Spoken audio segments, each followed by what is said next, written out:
എല്ലാവർക്കും നമസ്കാരം.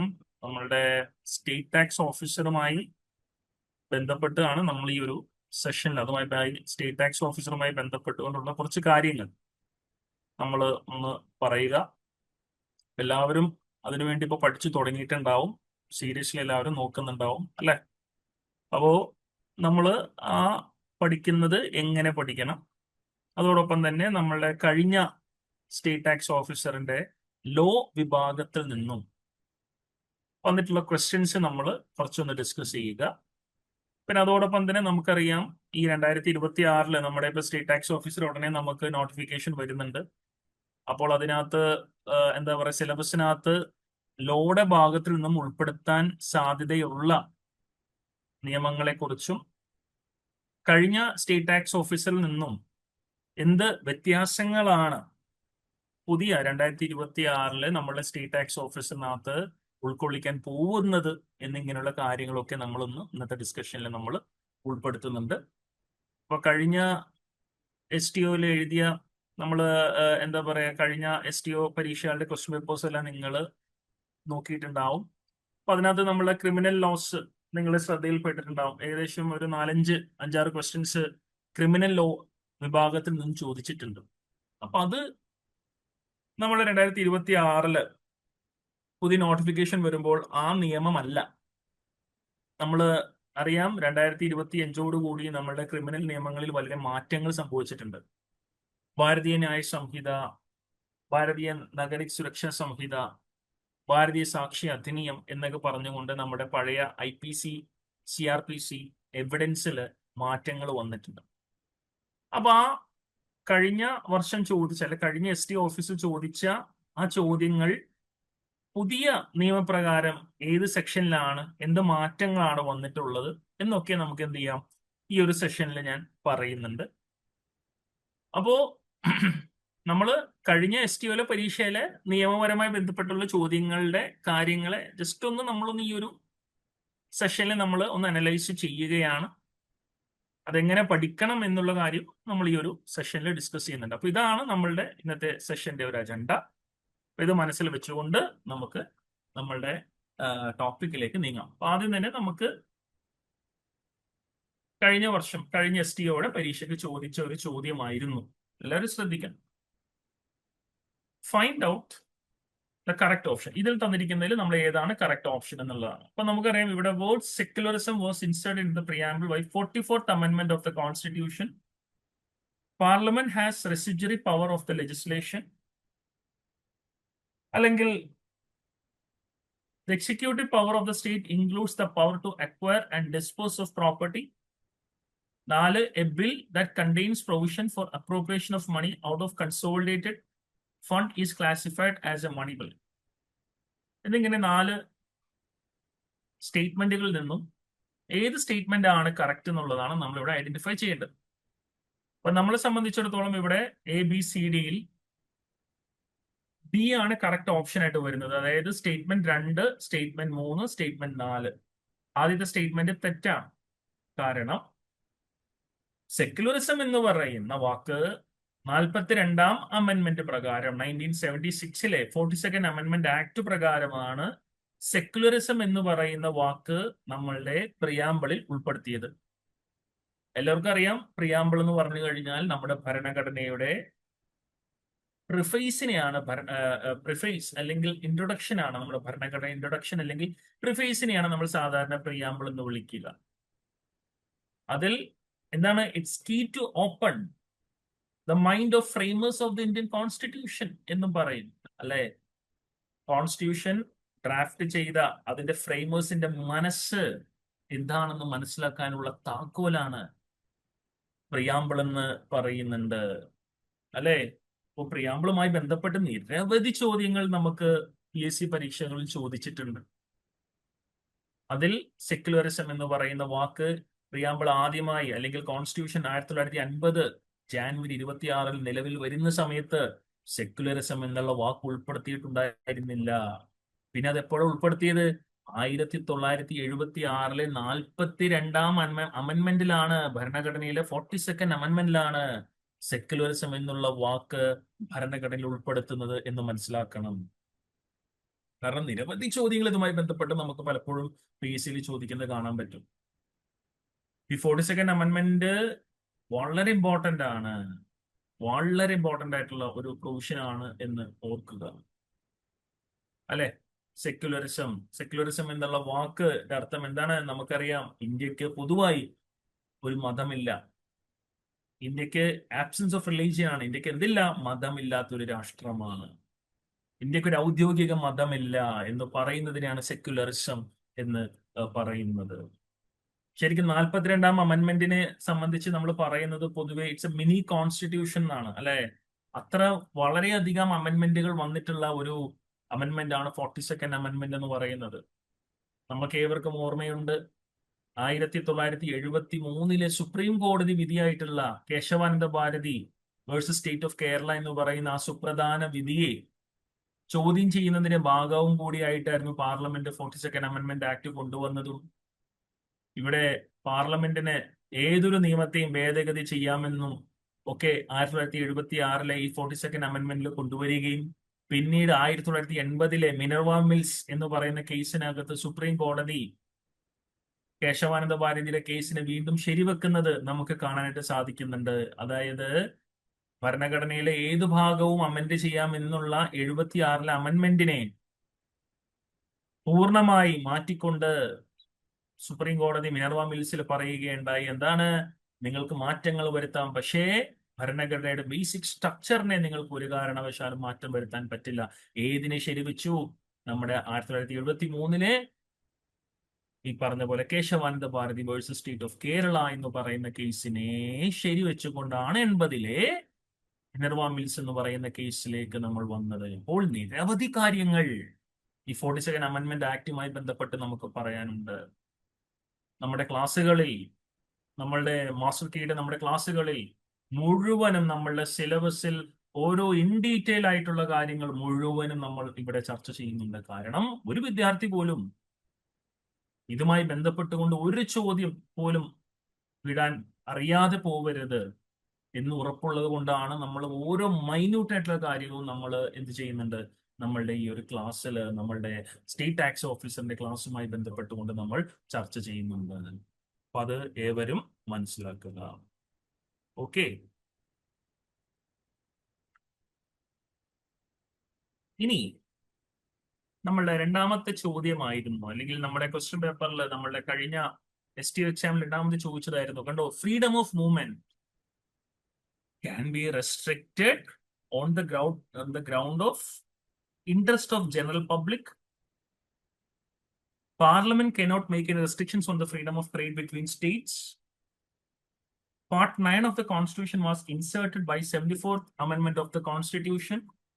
Fourth one, protection from double jeopardy is a fundamental right under the Constitution of India. എന്നിങ്ങനെയുള്ള 4 സ്റ്റേറ്റ്മെന്റുകളുണ്ട്. 4 സ്റ്റേറ്റ്മെന്റുകളിൽ ഏതാണ് ശരിയുത്തരം എന്നാണ് കണ്ടെത്തേണ്ടത്. നമുക്കറിയാം ഇവിടെ ആൻസർ ബി തന്നെയാണ് ആൻസർ. 1ഉം 3യുമാണ് കറക്റ്റ് ആയിട്ടുള്ളത്, അല്ലെ. 1ഉം 3യുമാണ്. അതായത് freedom of movement can be restricted on the ground of interest of general public, അല്ലെ. അല്ലെങ്കിൽ എന്താ പറയാ, ഒരാളുടെ സഞ്ചാര സ്വാതന്ത്ര്യത്തെ എന്ത് ചെയ്യാം, റെസ്ട്രിക്റ്റ് ചെയ്യാം. ജനറൽ പബ്ലിക്കിന്റെ താല്പര്യം മാനിച്ചുകൊണ്ട്, പൊതു താല്പര്യം മാനിച്ചുകൊണ്ട് ഒരാളുടെ ഫ്രീഡം ഓഫ് മൂവ്മെന്റിനെ എന്ത് ചെയ്യാം, നമുക്ക് റെസ്ട്രിക്ട് ചെയ്യാം. ആർട്ടിക്കിൾ 19 എന്ത് ചെയ്യുന്നുണ്ട്, ഇതിനെ കുറിച്ച് കൃത്യമായി പറയുന്നു, അല്ലെ. Yes or no? അപ്പോൾ അതുപോലെ തന്നെയാണ് എന്ത് ഇവിടെ ഫോർത്ത് പോയിന്റ് എന്താ പറയുക, പ്രൊട്ടക്ഷൻ ഫ്രം ഡബിൾ ജെപ്പാഡി. നമ്മൾ ഇവിടെ പറയുന്നുണ്ട്, എന്താണ് പറഞ്ഞത്, protection from double jeopardy is a fundamental right under the constitution of India എന്നും പറയുന്നു.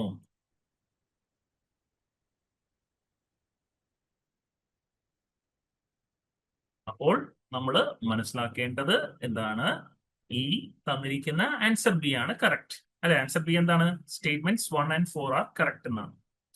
അപ്പോ നമുക്കറിയാം ഈ പറഞ്ഞിരിക്കുന്ന ഇതിനകത്ത് parliament can restrict trade under 302, അല്ലെ. ഇപ്പൊ ഇവിടെ പറഞ്ഞു parliament cannot make in restrictions on the freedom of trade between trade between states എന്നാണ് പറഞ്ഞത്. പക്ഷെ പാർലമെന്റിന് 302 ഭരണഘടനയിലെ 302 വകുപ്പ് പ്രകാരം ആർട്ടിക്കിൾ പ്രകാരം ചെയ്യാവുന്നതാണ്, റെസ്ട്രിക്ട് ചെയ്യാവുന്നതാണ്. അതോടൊപ്പം തന്നെ പാർട്ട് 9 പറയുന്നുണ്ട് അല്ലെ, part 9 of the constitution was inserted by 74th. അത് വായിക്കുമ്പോൾ തന്നെ നമുക്കറിയാം അത് 74th അല്ല. 74th എന്ന് പറയുന്നത് ശരിക്കും നമ്മളുടെ എന്താണ് ഈ പറയുന്ന തെറ്റാണെന്ന് നമുക്ക് പഞ്ചായത്ത് രാജ് എന്ന് കേൾക്കുമ്പോൾ തന്നെ നമുക്കറിയാം, പാർട്ട് 9 എന്ന് കേൾക്കുമ്പോൾ തന്നെ നമ്മുടെ മനസ്സിലേക്ക് വരുന്നത് 73rd അമെന്റ്മെന്റ് ആക്ട് ആണ് അല്ലെ, പഞ്ചായത്തുമായി ബന്ധപ്പെട്ടുകൊണ്ടുള്ളതാണ്. പാർട്ട് 9 73rd അമെന്റ്മെന്റ് ഡിസ്കസ് ചെയ്യുന്നത് പഞ്ചായത്ത് രാജ് ഇൻസ്റ്റിറ്റ്യൂഷനുമായി ബന്ധപ്പെട്ടുകൊണ്ടുള്ള പ്രൊവിഷൻ ആണ് എന്ന് നമുക്ക് എല്ലാവർക്കും വളരെ വ്യക്തമായി അറിയാവുന്നതാണ്. അപ്പൊ ഇതിൽ നിന്നുള്ള നമുക്ക് രണ്ട് കറക്റ്റ് ആൻസർ എന്ന് പറയുന്നത് ആൻസർ ബി ആണ്. ഓക്കെ, അപ്പൊ ഇത് നിങ്ങളുടെ മനസ്സിലുണ്ടാവണം. പിന്നെ നമുക്കറിയാം ഇവിടെ in respect of matters in concurrent list അല്ലെ, കൺകറന്റ് ലിസ്റ്റിൽ കൊടുത്തിരിക്കുന്ന മാറ്ററുകളിൽ നിയമം നിർമ്മിക്കാൻ ആർക്കാണ് അധികാരം? നമ്മുടെ ഭരണഘടനയിലെ നമുക്ക് അല്ലെ ആർട്ടിക്കിൾ 245, 246 ഭാഗങ്ങൾ നോക്കിക്കഴിഞ്ഞാൽ നമുക്ക് അറിയാൻ പറ്റുന്നതാണ് അല്ലെ. യൂണിയൻ ലിസ്റ്റ് ഉണ്ട്, സ്റ്റേറ്റ് ലിസ്റ്റ് ഉണ്ട്, കൺകറന്റ് ലിസ്റ്റ് ഉണ്ട് അല്ലെ. ഏകദേശം 47ഓളം ഐറ്റംസ് വരുന്നുണ്ട്. അതിൽ നിയമം നിർമ്മിക്കാനുള്ള യൂണിയൻ ലിസ്റ്റിൽ 97, സ്റ്റേറ്റ് ലിസ്റ്റിൽ 66, കൺകറന്റ് ലിസ്റ്റിൽ 47 എന്ന് പറയുന്ന രീതിയിൽ 47 ഐറ്റംസുകളിൽ നിയമം നിർമ്മിക്കാനുള്ള അധികാരം ആർക്കാണ്? ദ ആൻസർ ഇസ് ഡി അല്ലെ. കേന്ദ്ര ഗവൺമെന്റിനും സംസ്ഥാന ഗവൺമെന്റിനും എന്തുണ്ട്? കൺകറന്റ് ലിസ്റ്റിൽ പറഞ്ഞിരിക്കുന്ന കാര്യങ്ങളിൽ നിയമം നിർമ്മിക്കാനുള്ള അധികാരമുണ്ട്. ഇനി സ്റ്റേറ്റ് ഗവൺമെന്റ് കേന്ദ്രം ഓൾറെഡി നിർമ്മിച്ച നിയമത്തിലാണ് നിയമം നിർമ്മിക്കുന്നതെങ്കിൽ എന്ത് ചെയ്യണം? പ്രസിഡന്റിന്റെ അസെന്റ് വേണം, പ്രസിഡന്റിന്റെ അംഗീകാരം ഉണ്ടെങ്കിലാണ് ആ നിയമവുമായി മുന്നോട്ട് പോകാൻ സാധിക്കുകയുള്ളൂ. നമ്മൾ പഠിച്ചതാണ്. അപ്പൊ ഇങ്ങനെയുള്ള നമ്മൾ വളരെ ഡീറ്റെയിൽ ആയിട്ടുള്ള കാര്യങ്ങളൊക്കെ നമ്മൾ ക്ലാസ്സിൽ ഡിസ്കസ് ചെയ്യുന്നുണ്ട് ഇനി വരുന്ന സെഷനിലൊക്കെ. പിന്നെ നമ്മൾ കഴിഞ്ഞ എന്താ പറയാ ഈ പറഞ്ഞ എക്സാമിന് നടന്ന ഇങ്ങനെയുള്ള ചോദ്യങ്ങൾ നമ്മൾ ജസ്റ്റ് ഒന്ന് മനസ്സിലാക്കുക, അതിന്റെ നേച്ചർ ഒന്ന് മനസ്സിലാക്കാനാണ്. അപ്പൊ നമ്മളെ സംബന്ധിച്ചിടത്തോളം ഇത്രയേ ഉള്ളൂ. നമ്മളെ ഒരു റിസ്ക് നമുക്ക് ഏറ്റെടുക്കാൻ പറ്റില്ല, നമുക്ക് റിസ്ക് എടുക്കാൻ പറ്റില്ല. 1 മാർക്കും 2 മാർക്കും നമുക്ക് വളരെ വിലപ്പെട്ടതാണ്. ഇവിടെ 0.33 മാർക്കിന് ജോലി നഷ്ടപ്പെട്ട ആളുകളുണ്ട്. കഴിഞ്ഞ ലിസ്റ്റിലുള്ള ആളുകളെ പരിശോധിച്ചാൽ അറിയാൻ പറ്റും. അപ്പൊ നമ്മളെ സംബന്ധിച്ചുള്ള ഓരോ മാർക്കും നമുക്ക് വിലയുള്ളതാണ്. അപ്പൊ നമ്മൾ ഓരോ മൈന്യൂട്ട് ആയിട്ടുള്ള കാര്യങ്ങൾ നമ്മൾ പഠിച്ചു പോവുക എന്നുള്ളതാണ്, കൃത്യമായി അത് മനസ്സിലാക്കുക എന്നുള്ളതാണ്. അപ്പോൾ നല്ല രീതിയിൽ നമ്മൾക്ക് പഠിച്ചാൽ, വളരെ ഡീറ്റെയിൽ ആയിട്ട് നമ്മൾ ഓരോ മൈന്യൂട്ട് ആയിട്ടുള്ള ഭാഗങ്ങൾ നമ്മൾ പഠിച്ചാൽ നമുക്ക് ഭയക്കേണ്ടതില്ല. വളരെ സന്തോഷപൂർവ്വം പരീക്ഷ എഴുതാൻ പറ്റുകയും ഉയർന്ന റാങ്ക് ലഭിക്കുകയും നമുക്ക് പെട്ടെന്ന് തന്നെ ജോലിയിൽ പ്രവേശിക്കുവാൻ സാധിക്കും. അതുകൊണ്ട് നമ്മൾ മൈന്യൂട്ട് ആയിട്ടുള്ള ഓരോ കാര്യങ്ങളും നമ്മളുടെ ഈ ഒരു വരുന്ന സെഷനിലൊക്കെ നമ്മൾ ഡിസ്കസ് ചെയ്യുന്നുണ്ട്. നമ്മുടെ all arrest should be as per provisions of, കണ്ടോ നമ്മൾ ഇവിടെ പറയുന്നുണ്ട് അറസ്റ്റ് ഏത് പ്രൊവിഷൻ പ്രകാരമാണ് സാധാരണ നടത്തുക എന്നുള്ളതാണ് ചോദ്യം. സാധാരണ രീതിയിൽ നമ്മൾ അറസ്റ്റ് എന്ന് പറയുന്നത് ഒരു പ്രൊസീജിയറാണ്. ഒരാൾ അറസ്റ്റ് എങ്ങനെ ചെയ്യണമെന്ന് വിവരിക്കുന്ന ഒരു നിയമം എന്ന് പറയുന്നത് CRPC ആണ്, കോഡ് ഓഫ് ക്രിമിനൽ പ്രൊസീജിയറിൽ കൃത്യമായിട്ട് പറയുന്നുണ്ട് ഒരാളെ എങ്ങനെ നടത്തണം, എങ്ങനെ അറസ്റ്റ് ചെയ്യണം. അറസ്റ്റ് എന്ന് പറയുന്ന ഭാഗം നമ്മളുടെ CRPCക്കകത്ത് സെക്ഷൻ 41-നകത്ത് എന്ത് ചെയ്യുന്നുണ്ട്, അതിനെക്കുറിച്ച് പറയുന്നുണ്ട് എന്നുള്ളതാണ്. എന്നാൽ അതേ സെക്ഷനിൽ പറഞ്ഞിരിക്കുന്ന പല കാര്യങ്ങളും പുതിയ രീതിയിൽ നമ്മളുടെ പുതിയ BNSSനകത്ത് പറയുന്നുണ്ട്. ഭാരതീയ ന്യായ സുരക്ഷാ സംഹിത എന്ന് പറയുന്ന നമ്മുടെ പുതിയ CRPCയിൽ നമ്മുടെ സെയിം ആ പറഞ്ഞതൊക്കെ തന്നെയാണ്, അതിൽ ചെറിയ വ്യത്യാസങ്ങളോടുകൂടിയാണ് ഇപ്പോൾ പുതിയ BNSSൽ ആ ഒരു പ്രൊവിഷൻസിനെ കുറിച്ച് ഡിസ്കസ് ചെയ്യുന്നത് എന്ന് നമ്മൾ മനസ്സിലാക്കണം. വളരെ എളുപ്പമാണ്. അപ്പൊ അതൊക്കെ നമ്മൾ BNSSലെ അറസ്റ്റിന്റെ പ്രൊസീജിയർ എല്ലാം നമ്മൾ എന്ത് ചെയ്യുന്നുണ്ട്, നമ്മുടെ ക്ലാസ്സുകളിൽ നമ്മുടെ സിലബസിനകത്ത് നമ്മൾ എന്ത് ചെയ്യുന്നുണ്ട്, ചർച്ച ചെയ്യുന്നുണ്ട്. നമ്മൾ കൃത്യമായി നമ്മൾ അത് എന്ത് ചെയ്യുന്നുണ്ട്, മനസ്സിലാക്കുന്നുണ്ട് എന്ന് ഓർക്കുക. പിന്നെ നമുക്കറിയാം അഗ്രികൾച്ചർ ഇൻകമായി ബന്ധപ്പെട്ടുകൊണ്ട് അല്ലെ, ഇവിടെ അഗ്രികൾച്ചർ ഇൻകമായി ബന്ധപ്പെട്ടുകൊണ്ട് ഉള്ള ഒരു ചോദ്യമാണ് ഇവിടെ ചോദിച്ചിട്ടുള്ളത്. എന്താണ്? Rule 8 of agriculture income is related to, answer is tea manufacturing ആണ്. അപ്പൊ നമ്മൾ ആ ഇൻകം ടാക്സ് റൂൾസിലെ അല്ലെ, ഇൻകം ടാക്സ് റൂൾസിലെ പറയുന്ന ഇൻകം ടാക്സ് ആക്ട് നമുക്കറിയാം 2025 പുതിയ ഇൻകം ടാക്സ് ആക്ട് വന്നിട്ടുണ്ടെന്നുള്ളത് നമ്മൾ ഏവരും മനസ്സിലാക്കണം. അപ്പൊ നമ്മളുടെ ക്ലാസ്സുകളിൽ നമ്മൾ GST അല്ലെങ്കിൽ സ്റ്റേറ്റ് ടാക്സ് ഓഫീസറെ നമ്മൾ പഠിക്കുന്ന സമയത്ത് ഇൻകം ടാക്സ്, ഡയറക്ട് ടാക്സ് നമ്മുടെ സിലബസിൽ വരികയാണെങ്കിൽ നമ്മൾ ഉറപ്പായിട്ടും 2025 ഇൻകം ടാക്സ് തന്നെയായിരിക്കും നമ്മൾ പഠിക്കുന്നുണ്ടാവുക. അപ്പൊ ഇതിൽ പറഞ്ഞിട്ടുള്ളത് പഴയ ഇൻകം ടാക്സ് ആണ്. 1962 ഇൻകം ടാക്സ് ആക്ടിലെ റൂൾ 8 കുറിച്ചാണ് ഇവിടെ പറയുന്നത് അല്ലെ. തേയില എന്ന് പറയുന്നത് എന്താണ്, നമ്മള് ഉൽപ്പാദിപ്പിച്ച് വിൽക്കുക ചെയ്യുന്ന അല്ലെ, വിൽക്കുക ചെയ്യുന്ന ഒരു പ്രൊഡക്റ്റ് ആണ്. ഉൽപ്പാദിപ്പിച്ച് വിൽക്കുന്ന ആ പ്രൊഡക്റ്റിനെ ഏത് വരുമാനത്തിൽ കണക്കാക്കണം എന്ന് ചോദിച്ച ചോദ്യമാണ് റൂൾ 8 എന്ന് പറയുന്നത് അല്ലെ. അപ്പോ സാധാരണ രീതിയിൽ ഇതിനെ നമ്മളൊരു കോമ്പോസിറ്റ് ഇൻകം ആയിട്ടാണ് കാണുക അല്ലെ. ആദായ നികുതി, നമ്മളുടെ ഇൻകം ടാക്സ് ഡിപ്പാർട്ട്മെന്റ് ഇതിനെ ഒരു കോമ്പോസിറ്റ് ഇൻകം ആയിട്ടാണ് ഇതിനെ കാണുക. അപ്പോ ഇത് കോമ്പോസിറ്റ് ഇൻകം എന്ന് പറയുന്നത് എന്താണ്, ഇത് കൃഷിയിൽ നിന്നുള്ള വരുമാനവുമാണ്, നമ്മളുടെ ഒരു ബിസിനസ് ഇൻകവുമാണ് എന്നുള്ളത് കൊണ്ട് റൂൾ 8 പ്രകാരം ഈ വരുമാനത്തെ, അപ്പോ എന്താ പറയാ, അഗ്രികൾച്ചർ ഇൻകത്തെ റൂൾ 8 പ്രകാരം തന്നിരിക്കുന്ന അഗ്രികൾച്ചർ ഇൻകം ഏതുമായി ബന്ധപ്പെട്ടാണെന്ന് ചോദിച്ചു കഴിഞ്ഞാൽ അത് ടീ മാനുഫാക്ചറിങ് തന്നെയാണ്. കാരണം കാർഷിക വരുമാനവുമായി ബന്ധപ്പെട്ട് നമ്മുടെ ഇൻകം ടാക്സ് നൽകേണ്ടതില്ല എന്നുള്ളത് നമ്മൾക്ക് എല്ലാവർക്കും അറിയാം അല്ലെ. അതായത് കാർഷിക വരുമാനത്തിന്റെ എന്താണ് ഈ പറയുന്ന രീതിയിൽ മറ്റേ എന്താ പറയാ 60% വരെ നമ്മളുടെ കാർഷിക വരുമാനത്തിൽ നിന്ന് നമ്മൾ ഇൻകം ടാക്സ് കൊടുക്കേണ്ടതില്ല. പക്ഷെ നമുക്ക് സംസ്ഥാന സർക്കാരിന്റെ അഗ്രികൾച്ചർ ഇൻകം ടാക്സിന് വിധേയമാകാം, കൊടുക്കേണ്ട വരും. ബട്ട് സ്റ്റിൽ നമ്മുടെ ഇൻകം ടാക്സ് ആക്ട് പ്രകാരം നമ്മളുടെ എന്താ പറയാ ഈ പറയുന്ന 60% ഉള്ള ഇൻകം എന്ന് പറയുന്നത് നമ്മൾ കൊടുക്കേണ്ടതില്ല. എന്നാൽ 40% അതിന് ബിസിനസ് വരുമാനത്തിന്റെ ഗണത്തിൽപ്പെടുത്തുകയും നമ്മൾ അതനുസരിച്ച് കൊണ്ടുള്ള ആദായ നികുതി ഇൻകം ടാക്സ് നമ്മൾ കൊടുക്കേണ്ടതായിട്ടും വരുന്നു എന്നുള്ളതും കൂടി നമ്മൾ മനസ്സിലാക്കുക അല്ലെ. ഇപ്പൊ നമ്മുടെ റബ്ബർ ഉൽപാദനവുമായി ബന്ധപ്പെട്ടുകൊണ്ട് റൂൾ 7A അത് 65%, കൃഷിയുമായി ബന്ധപ്പെട്ടുള്ള ഇൻകത്തിന് 65% എക്സെപ്റ്റഡ് ആണ്. എന്നാൽ 35% ബിസിനസ് എന്നുള്ള രീതിയിലാണ് ഉൾപ്പെടുത്തിയിട്ടുള്ളത്. കോഫി ആണെങ്കിൽ 7B പ്രകാരം എന്ത് ചെയ്യുന്നുണ്ട്, ഇങ്ങനെയാണ് ഡിഫൈൻ ചെയ്യുന്നത്. അപ്പൊ ഇങ്ങനെ ഓരോ കാര്യങ്ങളും ഓരോ പ്രൊവിഷൻസുകളും നമ്മൾ എന്ത് ചെയ്യുന്നുണ്ട്, ഡീറ്റെയിൽ ആയിട്ട് അത് പുതിയ ഇൻകം ടാക്സിന്റെ കോണ്ടെക്സ്റ്റില്, പുതിയ ഇൻകം ടാക്സിന്റെ ആംബിറ്റിൽ നമ്മൾ എന്ത് ചെയ്യുന്നുണ്ട്, പഠിച്ചു പോകുന്നുണ്ട്. ഞാനിത് ജസ്റ്റ് നമ്മളൊന്ന് പറഞ്ഞതാണ്, ഒന്ന് ഓർത്തിരിക്കാം. ഇത് നമ്മൾ പുതിയ കോണ്ടെക്സ്റ്റിലായിരിക്കും നമ്മൾ ചർച്ച ചെയ്യുന്നുണ്ടാവുക നമ്മുടെ ക്ലാസ്സുകളിൽ. പിന്നെ നമുക്കറിയാം എന്താണ് proclamation prohibiting transfer or charging of in immovable property അല്ലെ to the defaulter is stated in dash section of revenue recovery act അല്ലെ. അതായത് ഒരാളുടെ പ്രോപ്പർട്ടി ട്രാൻസ്ഫർ ചെയ്യുന്നതും ഇമൂവബിൾ പ്രോപ്പർട്ടി അല്ലെ കൈമാറ്റം ചെയ്യുന്നതുമായി ബന്ധപ്പെട്ടുകൊണ്ടുള്ള ഒരു പ്രൊവിഷനാണ് ഇവിടെ ചോദിച്ചിട്ടുള്ളത് അല്ലെ. അതായത് എന്താ പറയാ, ഇവിടെ ഒരു ജില്ലയിലെ നമുക്കറിയാം ഒരു കളക്ടർക്ക് ഈ ആക്ട് പ്രകാരം ഒരു സർട്ടിഫിക്കറ്റ് ലഭിച്ചു കഴിഞ്ഞാൽ അല്ലെ, നമ്മുടെ ഡിഫോൾട്ടർ ആ ജില്ലയിലുള്ള എന്താ പറയാ ആ കളക്ടറിന്റെ ജില്ലയിൽ വരുന്ന ആ ഡിഫോൾട്ടറിന് തന്റെ ഒരു ഇമൂവബിൾ പ്രോപ്പർട്ടിയും എന്ത് ചെയ്യാൻ പാടില്ല, മറ്റൊരാൾക്ക് കൈമാറ്റം ചെയ്യാനോ അല്ലെങ്കിൽ എന്താ പറയുക അതിൽ എന്തെങ്കിലും തരത്തിലുള്ള ബാധ്യതകൾ, ചാർജസ് എന്ന് പറയുന്ന ബാധ്യതകൾ ഉണ്ടാക്കാനോ പാടില്ല എന്നുള്ള ഒരു വിജ്ഞാപനം, ഒരു പ്രൊക്ലമേഷൻ പുറപ്പെടുവിക്കാനുള്ള അധികാരം കളക്ടർക്ക് നൽകുന്ന ഒരു സെക്ഷനാണ് സെക്ഷൻ 5 എന്ന് പറയുന്നത് അല്ലെ.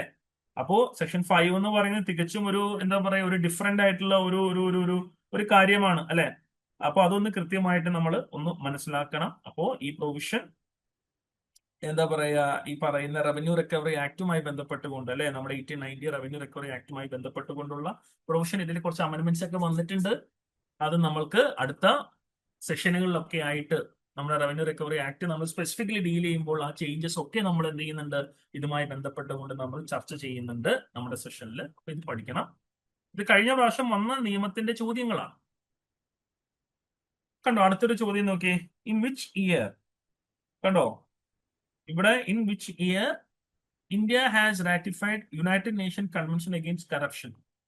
കറപ്ഷനുമായി ബന്ധപ്പെട്ടുകൊണ്ട് യുഎന്റെ എന്ത് ചെയ്തിട്ടുണ്ട്, ഈ പറഞ്ഞ കൺവെൻഷൻ ഇന്ത്യ അംഗീകരിക്കുന്നത്, ഇന്ത്യ അംഗീകാരം നൽകുന്നത് ഏതു വർഷമാണ് എന്നുള്ളതാണ് ഇവിടെ കൊടുത്തിട്ടുള്ളത്.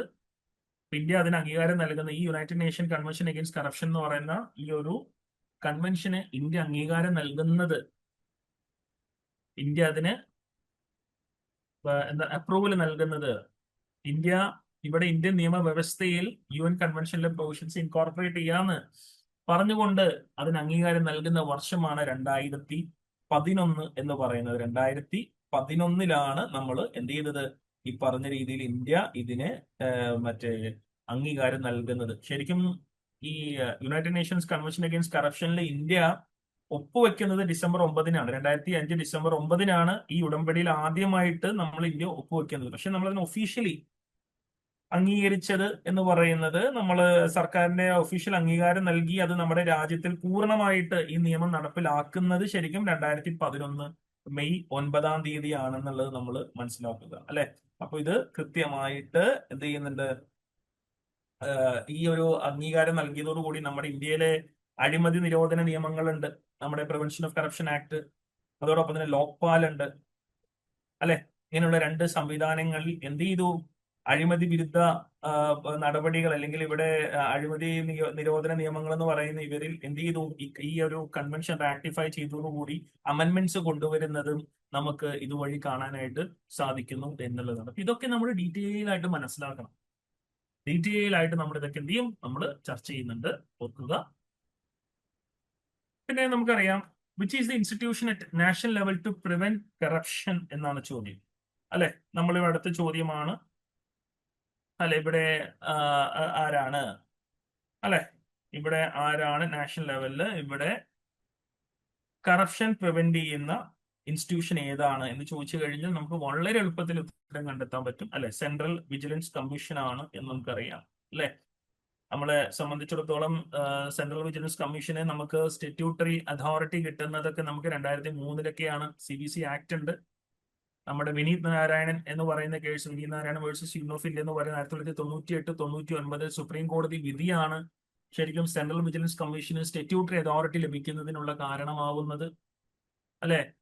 സെൻട്രൽ വിജിലൻസ് കമ്മീഷൻ എന്ന് പറയുന്നത് സർക്കാരിന്റെ ചൊൽപ്പടിയിൽ നിൽക്കുന്ന ഒരു ഇൻസ്റ്റിറ്റ്യൂഷനിൽ നിന്നും അത് ഓട്ടോണോമസ് ആവണം, അത് ഓട്ടോണോമസ് ആയിട്ടുള്ള ഒരു ബോഡി ആവണം എന്നൊക്കെ പറഞ്ഞുകൊണ്ട് സുപ്രീം കോടതി നൽകിയ വിധിയുടെ അടിസ്ഥാനത്തില് അതൊരു സ്റ്റാറ്റ്യൂട്ടറി ബോഡി ആക്കി മാറ്റണമെന്ന് സുപ്രീം കോടതി നിർദ്ദേശം വന്നതിനനുസരിച്ചിട്ടാണ് CVC ആക്ട് ഇന്ത്യയിൽ കൊണ്ടുവരുന്നത് അല്ലെ. നമുക്കറിയാം 2003-ലെ CVC ആക്ട് വരുന്നത് ശരിക്കും നമ്മൾ CVC സെൻട്രൽ വിജിലൻസ് കമ്മീഷൻ ഇന്ത്യയിൽ വരുന്നത് കെ സന്താനം കമ്മിറ്റിയുടെ ശുപാർശ പ്രകാരമാണ്. 1966-ലാണ് സെൻട്രൽ വിജിലൻസ് കമ്മീഷൻ വരുന്നത്. എന്നാൽ ഇതിന് സ്റ്റാറ്റ്യൂട്ടറി സ്റ്റേറ്റസ് ലഭിക്കുന്നത്, CVCക്ക് സെൻട്രൽ വിജിലൻസ് കമ്മീഷന് സ്റ്റാറ്റ്യൂട്ടറി സ്റ്റേറ്റസ് ലഭിക്കുന്നത് ഞാൻ ഈ പറഞ്ഞ സുപ്രീം കോടതി വിധിയുടെ പശ്ചാത്തലത്തിലാണ്. അതായത് ഏകദേശം 2003-ല് ആണ് CVC ആക്ട് പാർലമെന്റ് പാസ്സാക്കുകയും അതുവഴി ഇതിന് സ്റ്റാറ്റ്യൂട്ടറി സ്റ്റേറ്റസ് ലഭിക്കുകയും ചെയ്യുന്നു. ഇവിടെ നമ്മുടെ കേന്ദ്ര സർക്കാർ വകുപ്പുകളിലെ അതോടൊപ്പം തന്നെ പൊതുമേഖലാ സ്ഥാപനങ്ങൾ, അതുപോലെ പൊതുമേഖലാ ബാങ്കുകൾ അല്ല, ഇവിടെയൊക്കെ വർക്ക് ചെയ്യുന്ന ഉദ്യോഗസ്ഥരുടെ അഴിമതിയുമായി ബന്ധപ്പെട്ട വിഷയങ്ങളിൽ എന്താണ് മേൽനോട്ടം വഹിക്കുന്നത് CVC ആണ് എന്ന് നമ്മൾ പലപ്പോഴും മനസ്സിലാക്കുക. അതോടൊപ്പം തന്നെ നമ്മുടെ ഈ അഴിമതി കേസുകളുമായി ബന്ധപ്പെട്ട് CBI പോലുള്ള ഏജൻസികൾക്ക് നിർദ്ദേശം നൽകാനും അവർക്ക് മാർഗനിർദ്ദേശങ്ങൾ നൽകാനുമുള്ള അധികാരം ഈ പറഞ്ഞ സെൻട്രൽ വിജിലൻസ് കമ്മീഷൻ ഉണ്ട് എന്നുള്ളത് നമ്മൾ മനസ്സിലാക്കുക. അപ്പൊ തികച്ചും നമുക്കറിയാം ഈ പറഞ്ഞ CVC എന്ന് പറയുന്നത് ഒരു സ്വതന്ത്രമായിട്ട് ആരാലും ഇന്റർഫിയർ ഇല്ലാത്ത, പൊളിറ്റിക്കൽ ഇന്റർഫിയറൻസ് ഇല്ലാത്ത വളരെ സ്വതന്ത്രമായി പ്രവർത്തിക്കുന്ന ഒരു സംവിധാനമാണെന്നുള്ളത് നമ്മൾ മനസ്സിലാക്കുക അല്ലെ. കാറ്റ് എന്ന് പറയുന്നത് നമുക്കറിയാം സെൻട്രൽ അഡ്മിനിസ്ട്രേറ്റീവ് ട്രിബ്യൂണലാണ്. നമ്മളുടെ എന്താണ് സർക്കാർ ഉദ്യോഗസ്ഥരുടെ നിയമനം പ്രൊമോഷനും ഒക്കെ ബന്ധപ്പെട്ടുകൊണ്ടുള്ള സർവീസ് സംബന്ധമായിട്ടുള്ള തർക്കങ്ങൾ പരിഹരിക്കുന്നതിനുള്ള ഒരു ട്രിബ്യൂണലിനാണ് നമ്മൾ CAT എന്ന് പറയുക.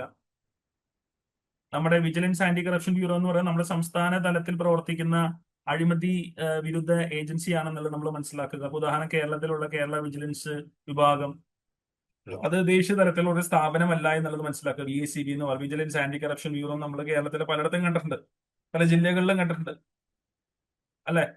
അപ്പോ എന്താ പറയാ, ഇങ്ങനെയുള്ള പിന്നെ അതുപോലെ സെൻട്രൽ അഡ്മിനിസ്ട്രേറ്റീവ് കമ്മീഷൻ എന്ന് പറയുന്ന ഒരു കമ്മീഷൻ ദേശീയ തലത്തിൽ ഇങ്ങനെ ഒരു സ്ഥാപനം പ്രവർത്തിക്കുന്ന പോലുമില്ല. അപ്പൊ നമ്മൾ ഇതിൽ നിന്ന് നമ്മൾ എന്ത് ചെയ്യണം, പെട്ടെന്ന് ഐഡന്റിഫൈ ചെയ്യണം. അപ്പൊ നമുക്ക് വിജിലൻസ് ആന്റി കറപ്ഷൻ ബ്യൂറോ എന്ന് പറയുന്ന ഇത് ഒരു പക്ഷെ നമുക്ക് എഴുതാനുള്ള ഒരു വെമ്പൽ ഉണ്ടാവാം. അത് എന്തുകൊണ്ടാണ്, നമ്മൾ CVCനെ കുറിച്ച് കൃത്യമായി മനസ്സിലാക്കാത്തതുകൊണ്ടാണ്. ഇപ്പൊ CVCയുമായി ബന്ധപ്പെട്ട് നമ്മൾക്ക് പരീക്ഷയ്ക്ക് ചോദിക്കാൻ സാധ്യതയുള്ള കാര്യങ്ങൾ പറഞ്ഞു. ആ കേസ് നിങ്ങൾക്ക് ഓർമ്മ വന്നു, വിനീത് നാരായണന്റെ കേസ് നിങ്ങൾക്ക് ഓർമ്മ. അപ്പൊ ആ കേസുകളൊക്കെ ഓർമ്മ വരുന്ന സമയത്ത് പെട്ടെന്ന് നിങ്ങൾക്ക് കാരണം നമുക്ക് PSC പരീക്ഷ എഴുതാൻ ആകെ 33-34 സെക്കൻഡേ ഉള്ളൂ അല്ലെ. അത്രയും സമയത്തിന് നമ്മൾ ഉത്തരം കണ്ടെത്തണം. നമുക്ക് ഇവിടെ 5 മിനിറ്റ് ഇരിക്കാൻ സമയമില്ല. അപ്പൊ നമ്മളെ സംബന്ധിച്ച് വളരെ പെട്ടെന്ന് തന്നെ നമ്മൾ എന്ത് ചെയ്യുന്നത്, ഇത് ഐഡന്റിഫൈ ചെയ്യാനായിട്ട് നമ്മളെ സഹായിക്കുന്നുണ്ട്. ഇത്രയും കാര്യങ്ങൾ പറയുമ്പോൾ നിങ്ങളുടെ തലയിൽ അത് ഉറച്ചു നിൽക്കും. ആ ചരിത്രങ്ങൾ ഉൾപ്പെടെ നിങ്ങളോട് പറയുമ്പോൾ നിങ്ങളുടെ മനസ്സിൽ നിന്ന് അത് ഒരിക്കലും പോവില്ല. പെട്ടെന്ന് തന്നെ നിങ്ങൾക്ക് എന്ത് ചെയ്യാൻ പറ്റും, നേരെ ആൻസറിലേക്ക് കടന്നുകൊണ്ട് കൃത്യമായിട്ട് നമുക്ക് ആൻസർ കുത്താനായിട്ട് സഹായിക്കും എന്നുള്ളതാണ്. അപ്പൊ അതുകൊണ്ട് നമ്മൾ വരും ക്ലാസ്സുകളിലൊക്കെ ഇതെല്ലാം നമ്മൾ ചർച്ച ചെയ്യുന്നുണ്ട്. പിന്നെ അതോടൊപ്പം തന്നെ 70ാമത്തെ ചോദ്യമായിരുന്നു, which of the following is true, the person authorise to, കണ്ടോ, investigation under section 17 of prevention of corruption act 1968. കണ്ടോ, ഇവിടെ പ്രിവെൻഷൻ ഓഫ് കറപ്ഷൻ ആക്ട് പ്രകാരം ഈ താഴെ നൽകിയിട്ടുള്ള ഏത് ഉദ്യോഗസ്ഥന്മാർക്കാണ് ഇവിടെ കറപ്ഷനുമായി ബന്ധപ്പെട്ടുള്ള കാര്യങ്ങൾ അന്വേഷിക്കാനുള്ള അധികാരം നൽകിയിരിക്കുന്നത്? ശരിക്കും ഇതിലൊരു പ്രശ്നം എന്ന് പറയുന്നത് നമ്മുടെ പ്രിവെൻഷൻ ഓഫ് കറപ്ഷൻ ആക്ട് എന്ന് 1968 നിയമമല്ല, അതൊരു ചെറിയൊരു പിശകുണ്ട്.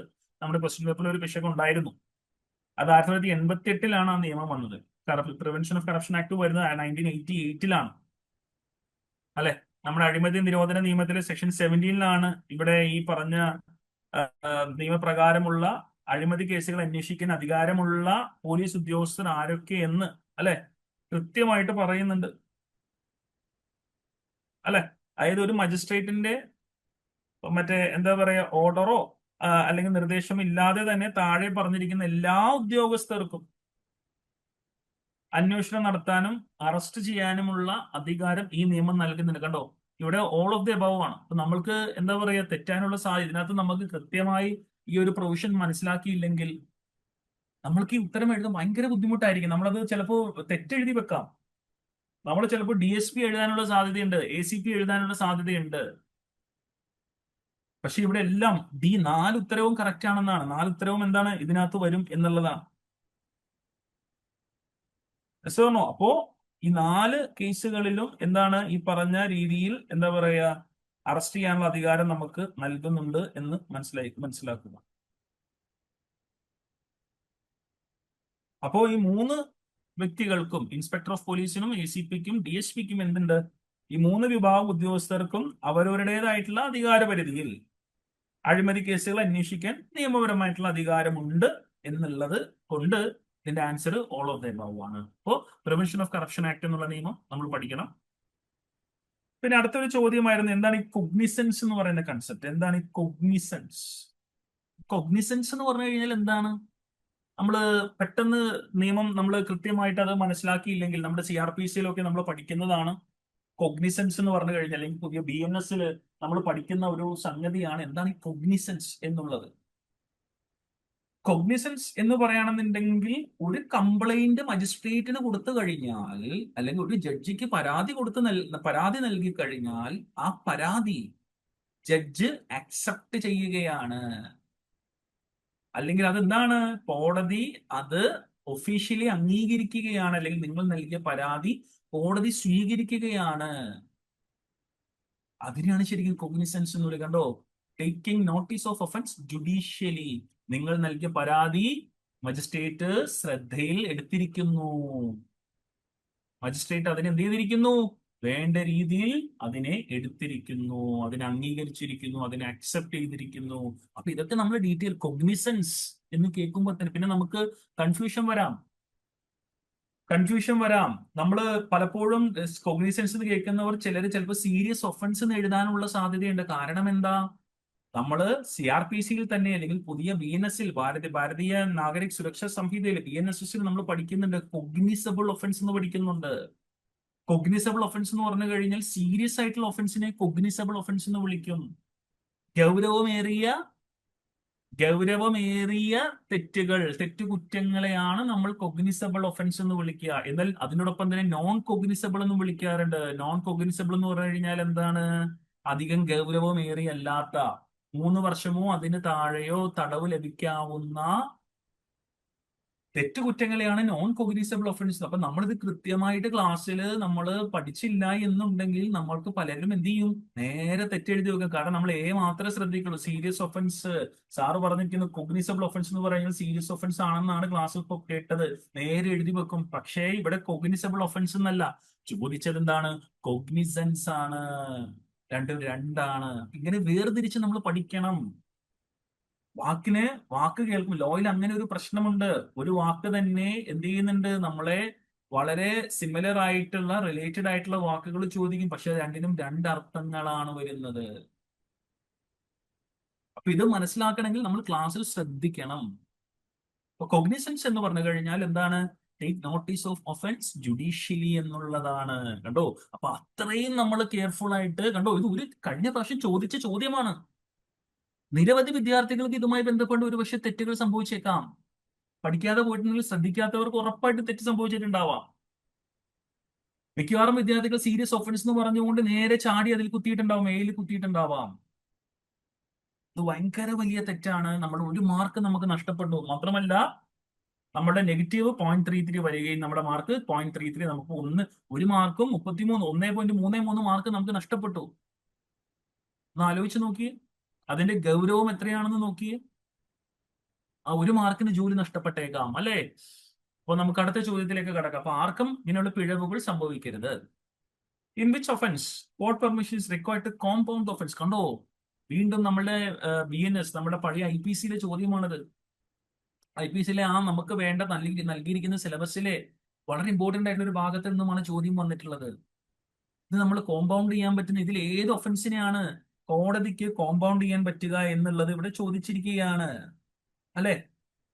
ഇവിടെ ഹേർട്ട് ചോദിച്ചിട്ടുണ്ട്, ക്രിമിനൽ ബ്രീച്ച് ഓഫ് ട്രസ്റ്റ് പറയുന്നുണ്ട്, ക്രിമിനൽ ട്രെസ്പാസ് പറയുന്നുണ്ട്, ഡിഫാമേഷൻ പറയുന്നുണ്ട്. ഇങ്ങനെ 4 കാര്യങ്ങൾ ഇതുമായി ബന്ധപ്പെട്ട് ചർച്ച ചെയ്യുന്നുണ്ട്. ഇതിനകത്ത് നിന്ന് ഏതായിരിക്കും നമ്മളുടെ ഉത്തരം എന്നുള്ള കാര്യത്തിൽ നമുക്ക് ഭയങ്കരമായിട്ട് ഒരു സംശയമുണ്ട് എന്നുള്ളതാണ് അല്ലെ? അപ്പൊ ഇതുമായി ബന്ധപ്പെട്ടുകൊണ്ട് ഏതായിരിക്കും ഉത്തരം? ക്രിമിനൽ ബ്രീച്ച് ഓഫ് ട്രസ്റ്റ് ആണ് അല്ലെ? അപ്പൊ നമ്മുടെ പുതിയ BNS, ഇത് പഴയ IPC പ്രകാരമാണ്, എന്നാൽ നമ്മുടെ BNSൽ ഇതുമായി ബന്ധപ്പെട്ടുകൊണ്ട് കൃത്യമായിട്ട് പറയുന്നുണ്ട്. സാധാരണ നമ്മുടെ BNS, ഭാരതീയ ന്യായ സംഹിതയിലെ കുറ്റങ്ങൾ അല്ലെങ്കിൽ ഒഫൻസുകൾ എന്താണ്, ക്രൈം എന്താണെന്ന് നിർവചിക്കുന്ന ഒരു നിയമമാണെങ്കിലും നമ്മുടെ ഈ പറഞ്ഞ ഈ കോമ്പൗണ്ടിങ് ഒഫൻസസുമായി ബന്ധപ്പെട്ടുകൊണ്ടുള്ള നടപടിക്രമങ്ങൾ പറയുന്നത് ശരിക്കും നമ്മുടെ പുതിയ ക്രിമിനൽ നിയമമായിട്ടുള്ള BNSSലാണെന്നുള്ളത് എപ്പോഴും മനസ്സിലാക്കുക. ഈ നമ്മളിപ്പോ ഇവിടെ IPCയും CRPCയും കൂടി കമ്പൈൻ ചെയ്ത് പഠിക്കേണ്ട ഒരു ഭാഗമാണത്. ഇവിടെ CRPCയും IPCയും അല്ലെങ്കിൽ നമ്മുടെ ഇപ്പോഴത്തെ പുതിയ BNSSും രണ്ടും കൂടി കമ്പൈൻ ചെയ്ത് പഠിച്ചു കഴിഞ്ഞാൽ ഇത് നമ്മൾക്ക് കൃത്യമായി തിരിച്ചറിയാൻ പറ്റുകയുള്ളൂ. നമുക്ക് ബുദ്ധിപരമായി ഇതിനെ ആൻസർ ചെയ്യാൻ പറ്റും. കാരണം നമുക്കിത് 4ഉം എന്താണെന്ന് അറിയാം. ഹേർട്ട് എന്താണ്, ക്രിമിനൽ ബ്രീച്ച് ഓഫ് ട്രസ്റ്റ് എന്താണ്, ക്രിമിനൽ ട്രെസ്പാസ് എന്താണ്, ഡിഫാമേഷൻ എന്താണ്, നമുക്ക് 4ഉം അറിയാം. നമ്മൾ ഇതിന്റെ ശിക്ഷയും ഒക്കെ നമ്മൾ BNSൽ അല്ലെങ്കിൽ IPCയിൽ പഠിച്ചിട്ടുണ്ട്. പക്ഷേ ഇതിൽ ഏതിനാണ് കോമ്പൗണ്ട് ചെയ്യാൻ പറ്റുക എന്ന് പറയുന്ന ഒരു പ്രശ്നമുണ്ട്. കോമ്പൗണ്ടിങ് എന്ന് പറയുന്നത് എന്താണ്? നമ്മളുടെ പഴയ CRPC പ്രകാരം 320 സെക്ഷൻ. 320 പ്രകാരം എന്ത് ചെയ്യുക?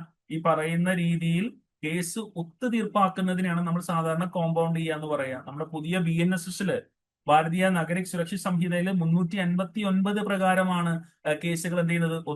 ഒത്തുതീർപ്പാക്കുന്നതിനെ കുറിച്ച് പറയുന്നത്. അല്ലെങ്കിൽ 359 പ്രകാരമാണ് ഒത്തുതീർപ്പാക്കുന്നതിനെ കുറിച്ച് സംസാരിക്കുന്നത് അല്ലെ? അപ്പോ ശരിക്കും നമ്മുടെ BNSSൽ, ഇപ്പൊ പുതിയ BNSSൽ ഈ കോമ്പൗണ്ടിങ്ങുമായി ബന്ധപ്പെട്ടുകൊണ്ട് നമ്മുടെ പഴയ CRPCയിലെ 320 കുറ്റകൃത്യങ്ങളെ 2ആയിട്ട് തിരിക്കുന്നുണ്ട്. നമ്മുടെ പുതിയ BNSSന് ഇതിനെ 2ആയിട്ട് തിരിക്കുന്നുണ്ട്. കോടതിയുടെ അനുമതി ഇല്ലാതെ ഒത്തുതീർപ്പാക്കാൻ പറ്റുന്നതും കോടതിയുടെ അനുമതിയോടുകൂടി മാത്രം ഒത്തുതീർപ്പാക്കാവുന്നതും അല്ലെ? അപ്പൊ കോടതിയുടെ പെർമിഷനോട് കൂടി നമുക്ക് സെറ്റിൽ ചെയ്യാൻ പറ്റുന്നതും പെർമിഷൻ ഇല്ലാതെ സെറ്റിലാക്കാൻ പറ്റുന്നതിനെ കുറിച്ച് 2ആയിട്ട് ഇവിടെ പറയുന്നുണ്ട്. അപ്പൊ അതിലൊന്നാണ് നമുക്കറിയാം, കോടതിയുടെ കൺസെന്റ് ഇല്ലാതെ ഒത്തുതീർപ്പാക്കാൻ പറ്റുന്ന നമ്മുടെ ഹേർട്ട്, ക്രിമിനൽ ട്രെസ്പാസ്, ഡിഫാമേഷൻ പോലുള്ള സംഗതികൾ.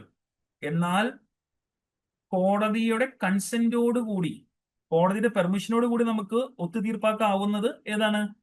ഈ പറയുന്ന ബ്രീച്ച് ഓഫ് ട്രസ്റ്റ് ആണ്, നമ്മുടെ ക്രിമിനൽ ആയിട്ടുള്ള വിശ്വാസ വഞ്ചന എന്ന് പറയുന്നത്. കാരണം ക്രിമിനൽ ബ്രീച്ച് ഓഫ് ട്രസ്റ്റിൽ നമുക്കറിയാം, എന്താ പറയുക, ഈ പറഞ്ഞ കുറ്റകൃത്യങ്ങൾ എന്ന് പറയുന്നത് സാമ്പത്തികപരമായിട്ടോ അല്ലെങ്കിൽ നമ്മുടെ സ്വത്തുക്കളുമായി ബന്ധപ്പെട്ടതോ ആയിട്ടുള്ള വലിയ പ്രശ്നങ്ങൾ, വലിയ ചതികളാണ്. ഇവിടെ ഒത്തുതീർപ്പിന് ഡെഫിനറ്റ്ലി എന്ത് ചെയ്യണം? മജിസ്ട്രേറ്റിന് അനുമതി നിർബന്ധമാണ്. കാരണം എന്ന് വെച്ച് കഴിഞ്ഞാൽ നമുക്ക് ഇവിടെ ഭീഷണിയൊന്നും ഇല്ല എന്ന് ഉറപ്പാക്കാൻ അല്ല, പരാതിക്കാരനെ ഇവിടെ പ്രതികള് ഭീഷണിപ്പെടുത്തിയോ അല്ലെങ്കിൽ സ്വാധീനിച്ചോ അല്ല ഈ കേസ് ഒത്തുതീർപ്പാക്കുന്നത് എന്ന് കോടതിക്ക് എന്താ പറയാ ഇവിടെ ബോധ്യപ്പെടേണ്ടതുണ്ട്. അതോടൊപ്പം തന്നെ വിശ്വാസവഞ്ചനയുടെ ഈ പറഞ്ഞ മറ്റേ എന്താ പറയാ, നഷ്ടപ്പെട്ട ആൾക്ക്, പരാതിക്കാരന് നഷ്ടപ്പെട്ട പണോ അല്ലെങ്കിൽ എന്താണ് സ്വത്തോ പരാതിക്കാരന് അത് കൃത്യമായിട്ട് ലഭിച്ചു എന്ന് ഉറപ്പുവരുത്താനും കൂടി വേണ്ടിയിട്ടാണ് കോടതിയുടെ മേൽനോട്ടത്തിൽ ഇത് ആവശ്യമാണെന്ന് പറയുന്നതിന്റെ റീസൺ. കണ്ടോ? ഇപ്പൊ മറ്റ് 3 കാര്യങ്ങൾ ഇപ്പൊ ഇതിനകത്ത് ഹേർട്ട്, ക്രിമിനൽ ട്രെസ്പാസ്, ഡിഫാമേഷൻ പോലുള്ള സംഗതികൾ നമുക്ക് എന്താ പറയാ മറ്റേ കോടതിയുടെ പെർമിഷൻ വേണ്ടെങ്കിലും ഈ പറയുന്ന ക്രിമിനൽ ബ്രീച്ച് ഓഫ് ട്രസ്റ്റിന്റെ കോമ്പൗണ്ട് ചെയ്യണമെന്നുണ്ടെങ്കിൽ നമുക്ക് കോടതിയുടെ അനുമതിയോടുകൂടി മാത്രമേ ഇത് സെറ്റിൽ ചെയ്യാനായിട്ട് പറ്റുള്ളൂ എന്ന്. അപ്പൊ നമ്മളിത് കൃത്യമായിട്ട് മനസ്സിലാക്കി. കണ്ടോ? ബി എൻ എസ് എസില് എന്താണ് ഈ hurt, criminal breach of trust, criminal trespass, defamation എന്താണെന്നുള്ളത് നമ്മുടെ BNS അല്ലെങ്കിൽ IPC നമുക്ക് എന്താണെന്നുള്ളത് നമുക്കറിയാം. പക്ഷെ ഇവിടെ IPC മാത്രം അറിഞ്ഞുകൊണ്ട് കാര്യമില്ല. നമ്മൾ എന്തു പറയണം? ഇവിടെ CRPC അറിയണം, അല്ലെങ്കിൽ പുതിയ BNSS നമ്മൾ കൃത്യമായിട്ട് അറിയണം. അപ്പൊ പഴയ CRPCയിലെ പ്രൊവിഷൻ ആയിരുന്നു 320 എന്നുള്ളതിന്റെ നേരെ അതിന്റെ 350, അതായത് എന്താണോ 320 പറഞ്ഞിരിക്കുന്നത് അത് തന്നെ ആസ് സച്ച് ഒരു വ്യത്യാസം കൂടാതെയാണ് പുതിയ സെക്ഷനിലെ നമ്പർ മാത്രമേ മാറിയിട്ടുള്ളൂ. 359 പ്രകാരം കൃത്യമായിട്ട് ഇവിടെ പറയുന്നത് 2 പട്ടികകളിലായിട്ടാണ് ഇതിനെക്കുറിച്ച് പറയുന്നത്. ഇത് നമുക്ക് കൃത്യമായിട്ട് മനസ്സിലാക്കണം. ഓരോ പോയിന്റുകളും നമ്മൾ മനസ്സിലാക്കണം. പരീക്ഷയ്ക്ക് ഇത് 4 അറിയുന്നുണ്ടാവും, പക്ഷെ ഇതിൽ ഏതാണ് കോമ്പൗണ്ടുകൾ എന്ന് ഒരുപക്ഷെ നമുക്ക് അറിയാൻ പറ്റണമെന്ന്. അത് വലിയൊരു സങ്കടകരമായിട്ടുള്ള അവസ്ഥയായിരിക്കും നമുക്ക്. അപ്പൊ അത് വരരുത്, നമ്മൾക്ക് ആർക്കും വരരുത്. ഈ 1 മാർക്ക് വിലപ്പെട്ടതാണ്. അടുത്ത ചോദ്യം, facts of which judicial notice is to be taken are stated in section 55, 56, 57, 58. Evidence ആക്ടിലെ ഏത് സെക്ഷൻ പ്രകാരമാണ്? നമ്മുടെ പഴയ എവിഡൻസ് ആക്ടില് സെക്ഷൻ 57 ആണ് ഉത്തരമെന്ന് ഇവിടെ നമുക്ക് മനസ്സിലാക്കാം. നമുക്കറിയാം, ഒരു കേസിന്റെ വിചാരണക്കിടെ ഒരു എന്താ പറയാ ചില കാര്യങ്ങൾ തെളിയിക്കാനായിട്ട് നമ്മൾ കോടതിയിൽ പ്രത്യേകിച്ച് തെളിവുകളൊന്നും പ്രൊഡ്യൂസ് ചെയ്യേണ്ടതില്ല. അത് നമ്മുടെ സാമാന്യ ബുദ്ധിക്ക് നിരക്കാത്തതോ അല്ലെങ്കിൽ എല്ലാവർക്കും അറിയാവുന്നതുമായിട്ടുള്ള കാര്യങ്ങളായിരിക്കും, അല്ലെ? അപ്പൊ അതിനെ കോടതി എന്ത് ചെയ്യും? സ്വമേധയാ അതിനെ അക്സെപ്റ്റ് ചെയ്യുന്നുണ്ടെങ്കിൽ അതിനെ അംഗീകരിക്കുന്നതിനെയാണ് നമ്മൾ സാധാരണ ജുഡീഷ്യൽ നോട്ടീസ് എന്ന് പറയുന്നത്, അല്ലെ? അപ്പോ നമ്മളെ സംബന്ധിച്ചിടത്തോളം എന്തുണ്ട്? ഓട്ടോമാറ്റിക്കലി കോടതി എന്ത് ചെയ്യുന്നുണ്ട്? അതിനെ അങ്ങോട്ട് അംഗീകരിക്കുകയാണ്. അപ്പോ 57 കൃത്യമായിട്ട് പറയുന്നുണ്ട് കോടതി നിർബന്ധമായിട്ടും ജുഡീഷ്യൽ നോട്ടീസ് എടുക്കേണ്ട വസ്തുതകൾ ഏതൊക്കെയാണ് എന്ന് പറയുന്നതാണ് സെക്ഷൻ 57. ഓക്കെ, അപ്പോ ഇവിടെ പറയുന്നുണ്ട്, കണ്ടോ, facts of which judicial notice is to be taken. 57 പ്രകാരം നിർബന്ധമായിട്ടും കോടതി എന്ത് ചെയ്യുന്നത്? എടുത്തിട്ടുണ്ടാവണം എന്നുള്ളതാണ്. അപ്പോ എന്താ പറയാ, നമ്മൾ പറഞ്ഞതുപോലെ എന്താ പറയാ, ചില കാര്യങ്ങൾ തെളിയിക്കാനായിട്ട് നമുക്ക് കോടതിയിൽ പ്രത്യേകിച്ച് പ്രത്യേക തെളിവുകളും മറ്റും ഹാജരാക്കേണ്ടതില്ല. അത് നമ്മുടെ നിർബന്ധമായിട്ട് എന്തിനാ അത് എടുത്തേ പറ്റുള്ളൂ. ആ തെളിവുകൾ എടുത്തേ പറ്റുള്ളൂ. ഉദാഹരണത്തിന് നമ്മുടെ പാർലമെന്റിലെ നിയമങ്ങൾ, നമ്മുടെ ഇന്ത്യയിലെ നിയമങ്ങൾ, പാർലമെന്റിന്റെ ചട്ടവട്ടങ്ങൾ അല്ലെങ്കിൽ നടപടിക്രമങ്ങൾ, നമ്മുടെ ഔദ്യോഗിക മുദ്രകൾ, ഭൂമിശാസ്ത്രപരമായിട്ടുള്ള കാര്യങ്ങൾ ഉണ്ടാവാം, സമയക്രമം, ഇങ്ങനെയുള്ള കുറെ കാര്യങ്ങൾ ബൈ ഫാക്ട്സ് നമ്മൾ എടുത്തേ പറ്റുള്ളൂ. അതിൽ നമുക്ക് ചാലഞ്ച്, കോടതിക്ക് അത് അങ്ങനെയൊന്നുമല്ല. 24 മണിക്കൂർ എന്നുള്ളത് നമുക്കറിയാം, ഒരു സമയക്രമം പറയും. ഒരു ദിവസം 24 മണിക്കൂർ, ഇനി ഒരു ദിവസം 22 മണിക്കൂറുകളൊന്നും കോടതിക്ക് പറയാൻ പറ്റില്ല. 24 hours അത് അക്സെപ്റ്റ് ചെയ്തേ പറ്റുള്ളൂ. 57 പ്രകാരം ഇങ്ങനെയുള്ള കാര്യങ്ങൾ തീർച്ചയായിട്ടും കോടതി എന്ത് ചെയ്യണം? മുഖവിലേക്ക് എടുക്കണം. എടുക്കണം എന്ന് പറയുന്ന സെക്ഷൻ ഏതാണ്? സെക്ഷൻ 57. അപ്പോൾ ഈ 57 കൃത്യമായിട്ട് അക്കമിട്ട് നിരത്തുന്നുണ്ട്. സെക്ഷൻ 57 ഏതൊക്കെ കാര്യങ്ങളിൽ എടുത്തേ പറ്റുള്ളൂ എന്ന് പറയുന്നതാണ്. ക്ലിയർ അല്ലേ? അപ്പൊ ഇത് കൃത്യമായിട്ട് നമ്മൾ ഓർക്കേണ്ടതുണ്ട്. അപ്പൊ നമ്മൾ സെക്ഷൻ 56 ശരിക്കും പറയുന്നത് വെച്ച് കഴിഞ്ഞാല് ഈ കോടതിക്ക് ജുഡീഷ്യൽ നോട്ടീസ് എടുക്കാവുന്ന കാര്യങ്ങൾ കോടതിയിൽ പ്രൂവ് ചെയ്യേണ്ടതില്ല, തെളിയിക്കേണ്ടതില്ല എന്നുള്ള പൊതു നിയമത്തെ കുറിച്ചാണ് 56 പറയുന്നതെങ്കിൽ 57 പറയുന്നത് അത് എടുത്തേ പറ്റുള്ളൂ, എടുക്കണം എന്ന് പറയാം. അപ്പൊ 56 പ്രകാരം ഒന്നും പ്രൂവ് ചെയ്യേണ്ട, പൊതുവായിട്ടുള്ള കാര്യങ്ങൾ 57 പ്രകാരം കോടതി എടുക്കുന്നതാണ്. ഇങ്ങനെ നമുക്ക് ഡീറ്റെയിൽ ആയിട്ട് പഴയ എവിഡൻസ് ആക്ടിനകത്ത് ഇത് പറയുന്നുണ്ടെങ്കിലും നമ്മുടെ പുതിയ BSAയിൽ അത് പറയുന്നത് സെക്ഷൻ 51 അല്ലെ? നമ്മുടെ പഴയ 57 എന്ന് പറയുന്നത് മറ്റേ എന്താ പറയാ 52 ആയിട്ട് മാറി. അപ്പൊ അങ്ങനെ കുറച്ച് വ്യത്യാസങ്ങൾ നമ്മുടെ സെക്ഷനുകളിൽ ഒന്ന് മാറി മറിഞ്ഞു. 58 ആണെങ്കിൽ നമ്മൾ സാധാരണ 53 ആയിട്ടാണ് പുതിയ BSAയില് ഭാരതീയ സാക്ഷ്യ അധിനിയത്തിൽ ഡിസ്കസ് ചെയ്യുന്നത്. അപ്പൊ അങ്ങനെയുള്ള സെക്ഷനുകൾ മാറി എന്നല്ലാണ്ട് വലിയ കണ്ടന്റിലൊന്നും വലിയ വ്യത്യാസങ്ങൾ സംഭവിച്ചില്ല. അതുകൊണ്ട് തന്നെ നമുക്ക് ഒരു ബുദ്ധിമുട്ടുമില്ല മനസ്സിലാക്കാൻ. പഴയ എവിഡൻസ് നിയമങ്ങൾ തന്നെയാണ് പുതിയ ഭാരതീയ സാക്ഷി അധിനിയത്തിലും പറഞ്ഞിട്ടുള്ളത്. അതിൽ സെക്ഷനുകൾ അങ്ങോട്ടും ഇങ്ങോട്ടും മാറി എന്നല്ലാതെ 95%, 100% എവിഡൻസുകൾ നിയമം തന്നെയാണ്. അതിന് നമ്മുടെ ക്രിമിനൽ നിയമങ്ങൾ തന്നെയാണ്. ഒരു 95% IPC തന്നെയാണ് പുതിയ BNS, 99% CRPC തന്നെയാണ് നമ്മുടെ BNSS, 100% എവിഡൻസ് ആക്ട് തന്നെയാണ് നമ്മളുടെ BSA, ഭാരതീയ സാക്ഷി അധിനിയമം എന്നുള്ളത് മനസ്സിലാക്കി. അപ്പൊ ആരും ഭയപ്പെടേണ്ടതില്ല. നമ്മൾ വളരെ എളുപ്പത്തിൽ ഓരോ കാര്യവും ഓരോ സെക്ഷൻസും നമ്മൾ പറഞ്ഞു തരും. നിങ്ങളുടെ മനസ്സിൽ നിന്ന് അത് പോവില്ല. ഓരോ ഓരോ ഓരോ ഓരോ മറ്റേ സാഹചര്യങ്ങളെ വെച്ചുകൊണ്ട്, ഓരോ സാഹചര്യങ്ങളെ കൃത്യമായി നമ്മൾ വെച്ചുകൊണ്ട് അത് പറഞ്ഞു തരും. പേടിക്കേണ്ടതില്ല കേട്ടോ. പിന്നെ നമുക്ക് വീണ്ടും എവിഡൻസുമായി ബന്ധപ്പെട്ടുകൊണ്ട് വന്ന വേറൊരു ചോദ്യമായിരുന്നു, എന്തായിരുന്നു ഈ പറയുന്ന എവിഡൻസ് ആക്ടില് ഫാക്ടം പ്രൊബൻഡം എന്ന് പറഞ്ഞു കഴിഞ്ഞാൽ എന്താണ്? ഫാക്ടം പ്രൊബൻഡം എന്ന് പറയുന്ന കൺസെപ്റ്റ് എന്താണ് എന്ന് ഡിസ്കസ് ചെയ്യുന്ന ഒരു ഭാഗമാണ് കഴിഞ്ഞ സ്റ്റേറ്റ് ടാക്സ് ഓഫീസറിൽ ചോദിച്ചിട്ടുണ്ടായിരുന്നു, അല്ലെ?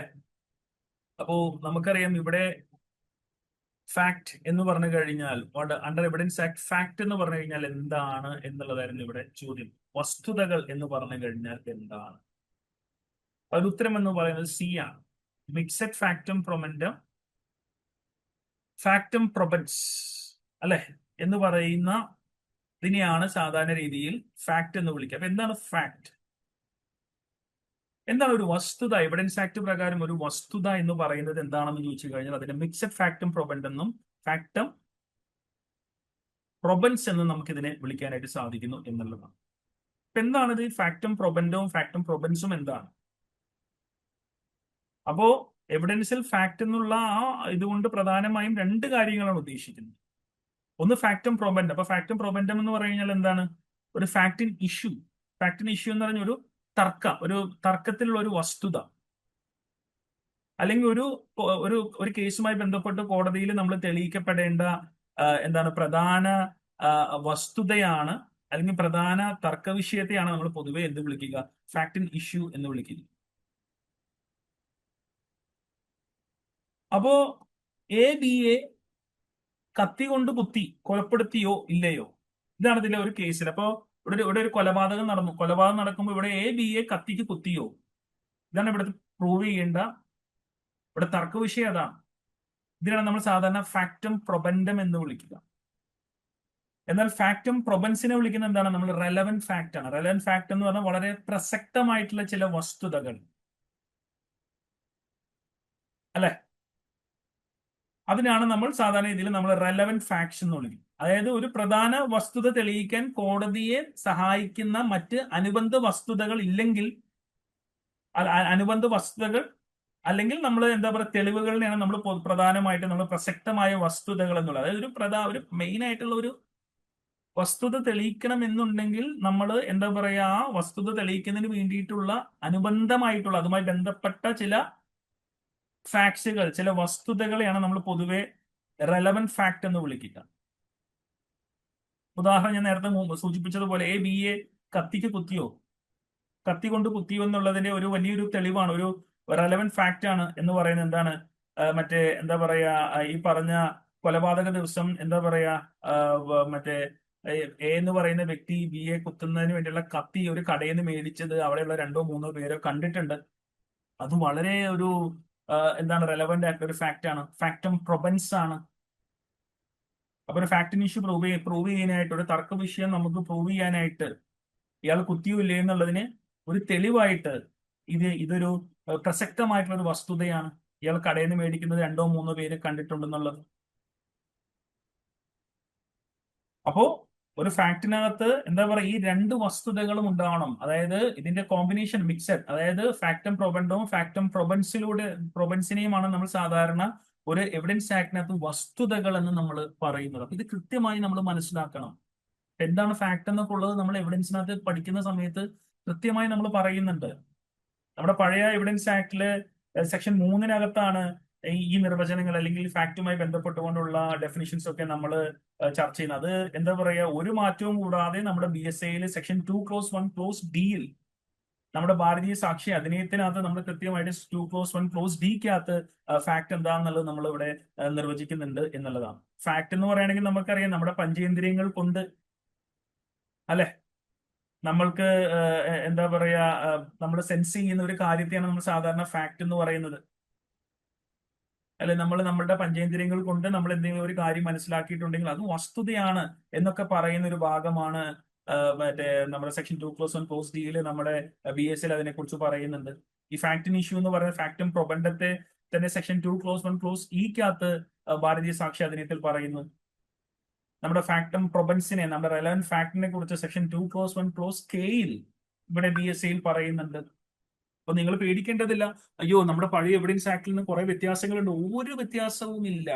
മറിച്ച് എന്ത് മാത്രമേ ഉള്ളൂ, സെക്ഷനുകൾ മാറിയെന്ന് മാത്രം, ആ നമ്പർ മാത്രം മാറിയെന്ന് മാത്രമേ ഉള്ളൂ. അപ്പൊ പറഞ്ഞു കഴിഞ്ഞാൽ നമ്മൾ ചുരുക്കത്തിൽ മനസ്സിലാക്കി കഴിഞ്ഞാൽ എന്താണ്, ആ പഴയ തെളിവ് നിയമത്തിലെ നമ്മുടെ പഴയ എവിഡൻസ് ആക്ടിൽ അതേ അടിസ്ഥാന തത്വങ്ങൾ തന്നെയാണ് നമ്മുടെ പുതിയ BSAയിലും എന്ത് പ്രകാരം മറ്റേ സെക്ഷൻ 2വിനകത്ത് അതേപടി കൊടുത്തിരിക്കുകയാണ്, ഒരു മാറ്റവും കൂടാതെ. അത്രയും നമ്മൾ എന്ത് ചെയ്യാൻ, അപ്പൊ ഡീറ്റെയിൽ ആയിട്ട് നമ്മൾ മനസ്സിലായി രണ്ടിന്റെ ഒരു കമ്പാരിറ്റീവ് സ്റ്റഡി നമ്മൾ നടത്തണം. പഴയ നിയമത്തിൽ ഏതായിരുന്നു സെക്ഷൻ, പുതിയ നിയമത്തിൽ എന്തായിരുന്നു സെക്ഷൻ എന്നുള്ളത് മനസ്സിലാക്കുന്നത് നല്ലതാണ്. നമ്മളുടെ വരാൻ പോകുന്ന സിലബസിൽ മിക്കവാറും പുതിയ നിയമപ്രകാരം തന്നെയാണ് നമ്മൾ പഴയ നിയമം നമ്മളിനി പഠിക്കേണ്ടതില്ല. ആ പഴയ നിയമത്തിൽ ഇങ്ങനെയായിരുന്നു എന്ന് മാത്രം അറിഞ്ഞിരിക്കുക എന്നതിനപ്പുറം കൂടുതലായിട്ട് നമ്മൾ പഠിക്കേണ്ടത്, നമ്മൾ മനസ്സിലാക്കേണ്ടത് പുതിയ സെക്ഷൻ തന്നെയാണ്. അപ്പൊ ആരും ഭയപ്പെടേണ്ടതില്ല. നമ്മുടെ ക്ലാസ്സിൽ പഴയ നിയമത്തിനകത്ത് ഈ സെക്ഷനിലായിരുന്നുവെന്നും പുതിയ നിയമത്തിൽ ഈ സെക്ഷനിലാണ് ഇതിനെക്കുറിച്ച് പറയുന്നതെന്നും അതിലൊരു മാറ്റവും സംഭവിച്ചിട്ടില്ലെങ്കിൽ എന്തെങ്കിലും മാറ്റങ്ങൾ ഏതെങ്കിലും നിയമത്തിൽ വന്നിട്ടില്ലെങ്കിൽ അതും നമ്മൾ എന്ത് ചെയ്യും, നമ്മുടെ ക്ലാസ്സുകളിൽ ചർച്ച ചെയ്യുന്നതായിരിക്കും. അപ്പൊ ആർക്കും അതിലൊരു കൺസേൺ വേണ്ട. നമ്മൾ പറയുന്ന രീതിക്ക് സിസ്റ്റമാറ്റിക് ആയിട്ട് പോയി കഴിഞ്ഞാൽ ഈ ജോലി നിങ്ങൾക്കുള്ളത് തന്നെയാണ്. അത് മനസ്സിലാക്കിക്കൊണ്ട് മാത്രം നമ്മൾ പഠിക്കുക. അടുത്തൊരു ചോദ്യമായിരുന്നു IPCയിൽ, നമ്മുടെ പഴയ IPCയിലെ ചോദ്യവുമായി ബന്ധപ്പെട്ട് വന്നതായിരുന്നു. ഇവിടെ കൃത്യമായ രീതിയിൽ ഇവിടെ ചോദിക്കുന്നുണ്ട്, അല്ലെ? എന്തായിരുന്നു ഇവിടെ പറഞ്ഞിട്ടുള്ളത്, ഈ ചാപ്റ്ററിൽ കൊടുത്തിരിക്കുന്നത് ഏത് ഒഫൻസിനെ കുറിച്ചാണ് എന്നുള്ളതാണ് ഈ ഒരു ഭാഗത്തിൽ നമ്മളെടുത്ത് ചോദിച്ചിട്ടുള്ളത്, അല്ലെ? അപ്പൊ നമ്മളെ സംബന്ധിച്ചിടത്തോളം ഇവിടെ ഈ നൽകിയിരിക്കുന്ന ചോദ്യം കാണുമ്പോൾ തന്നെ നമ്മൾ ഭയപ്പെടും, അയ്യോ ഇത് എന്താണത് എന്നുള്ളത്, അല്ലെ? നമ്മള് ചാപ്റ്റർ 20-ല് ഇത് എന്തിനെ കുറിച്ചാ പറയുന്നത്, നമുക്ക് പെട്ടെന്ന് പേടിയാവും, അയ്യോ ഇത് എന്താണ്, നമ്മൾ ആകെ അല്ലെ ബ്ലാക്ക് ഔട്ട് ആയിട്ട് നിൽക്കും, നമ്മൾ ഇങ്ങനെ സോൺ ഔട്ട് ആവും, നമ്മൾ ആകെ ദുഃഖിതനായിട്ട് ഇങ്ങനെ കിളി പോയതുപോലെ ഇരിക്കുന്ന ഒരു അവസ്ഥ. പേടിക്കേണ്ട, നമ്മൾ ആ ചാപ്റ്റർ ഒക്കെ ഓരോ ചാപ്റ്ററുകളിലും IPCയിൽ ഓരോ ചാപ്റ്ററിലും എന്തിനെ കുറിച്ചാണ് പഠിക്കുന്നത് എന്നുള്ളത് നമ്മുടെ ഹെഡിങ് കൃത്യമായിട്ട് നമ്മൾ എളുപ്പത്തിൽ മനസ്സിലാക്കാനുള്ള കോഡുകളും കാര്യങ്ങളും ഒക്കെ ഉണ്ട്, അതൊക്കെ പഠിപ്പിക്കാം, അതൊക്കെ നമ്മൾ മനസ്സിലാക്കാം, അല്ലെ? അപ്പൊ നമ്മളുടെ എന്താണ് ഇവിടെ ഇതിന് ഉത്തരം എന്ന് പറയുന്നത് A ആണ്. ചാപ്റ്റർ 20-കകത്ത് ഡിസ്കസ് ചെയ്യുന്നത് നമ്മൾ വിവാഹവുമായി ബന്ധപ്പെട്ട കുറ്റകൃത്യങ്ങളെ കുറിച്ചാണ്. ഒഫൻസസ് റിലേറ്റഡ് ടു മാരേജ് എന്ന് പറയുന്ന ഭാഗമാണ് അധ്യായം അല്ലെങ്കിൽ ചാപ്റ്റർ 20 എന്ന് പറയുന്നത്, അല്ലെ? അപ്പോ നമ്മുടെ പുതിയ BNSൽ ഇങ്ങനെ ഒരു പ്രത്യേകിച്ച് ഒരു ചാപ്റ്റർ ഒന്നുമില്ല, അതാണ് ഒരു വ്യത്യാസം. നമ്മുടെ ഭാരതീയ ന്യായ സംഹിതയിൽ ഇതിനായി പ്രത്യേകിച്ച് ഒരു അധ്യായമോ കാര്യങ്ങളൊന്നും പറയുന്നില്ല. ഓക്കെ, അതായത് ഇവിടെ എനിക്ക് തോന്നുന്നു നമ്മുടെ പുതിയ ഭാരതീയ ന്യായ സംഹിതയിൽ ചാപ്റ്റർ 5-നകത്ത് ഒരു ചാപ്റ്റർ ഉണ്ട്, അതായത് offences against woman and child എന്ന് പറയുന്നുണ്ട്. അതിനകത്താണ് ഈ ഒരു ഭാഗങ്ങൾ ഉൾപ്പെടുത്തിയിട്ടുള്ളത്. അപ്പൊ ചാപ്റ്ററിൽ ചെറിയ വ്യത്യാസങ്ങൾ വന്നിട്ടുണ്ട്, കണ്ടോ? പഴയ IPCയിൽ ഒഫൻസസ് റിലേറ്റഡ് മാരേജിന് ചാപ്റ്റർ 20 എന്ന് പറയുന്ന ഒരു ഡെഡിക്കേറ്റഡ് ചാപ്റ്റർ ഉണ്ടായിരുന്നുവെങ്കിൽ നമ്മുടെ പുതിയ BNSൽ ഭാരതീയ ന്യായ സംഹിതയിൽ അങ്ങനെ പ്രത്യേകിച്ച് ഒരു മാരേജിന് വേണ്ടി മാത്രം ഒരു ചാപ്റ്റർ അല്ല, മറിച്ച് എന്താണ്, ചാപ്റ്റർ 5-നകത്ത് ഇവിടെ offences against woman and children, woman and child എന്ന് പറയുന്ന ഒരു നിയമമാണ് ഇവിടെ ഉൾപ്പെടുത്തിയിട്ടുള്ളത് എന്ന് മനസ്സിലാക്കുക. അതിൽ സെക്ഷൻ 82 മുതൽ 87 വരെയുള്ള വകുപ്പുകളിലാണ് വിവാഹവുമായി ബന്ധപ്പെട്ട കുറ്റകൃത്യങ്ങളെ കുറിച്ച് ചർച്ച ചെയ്യുന്നത്.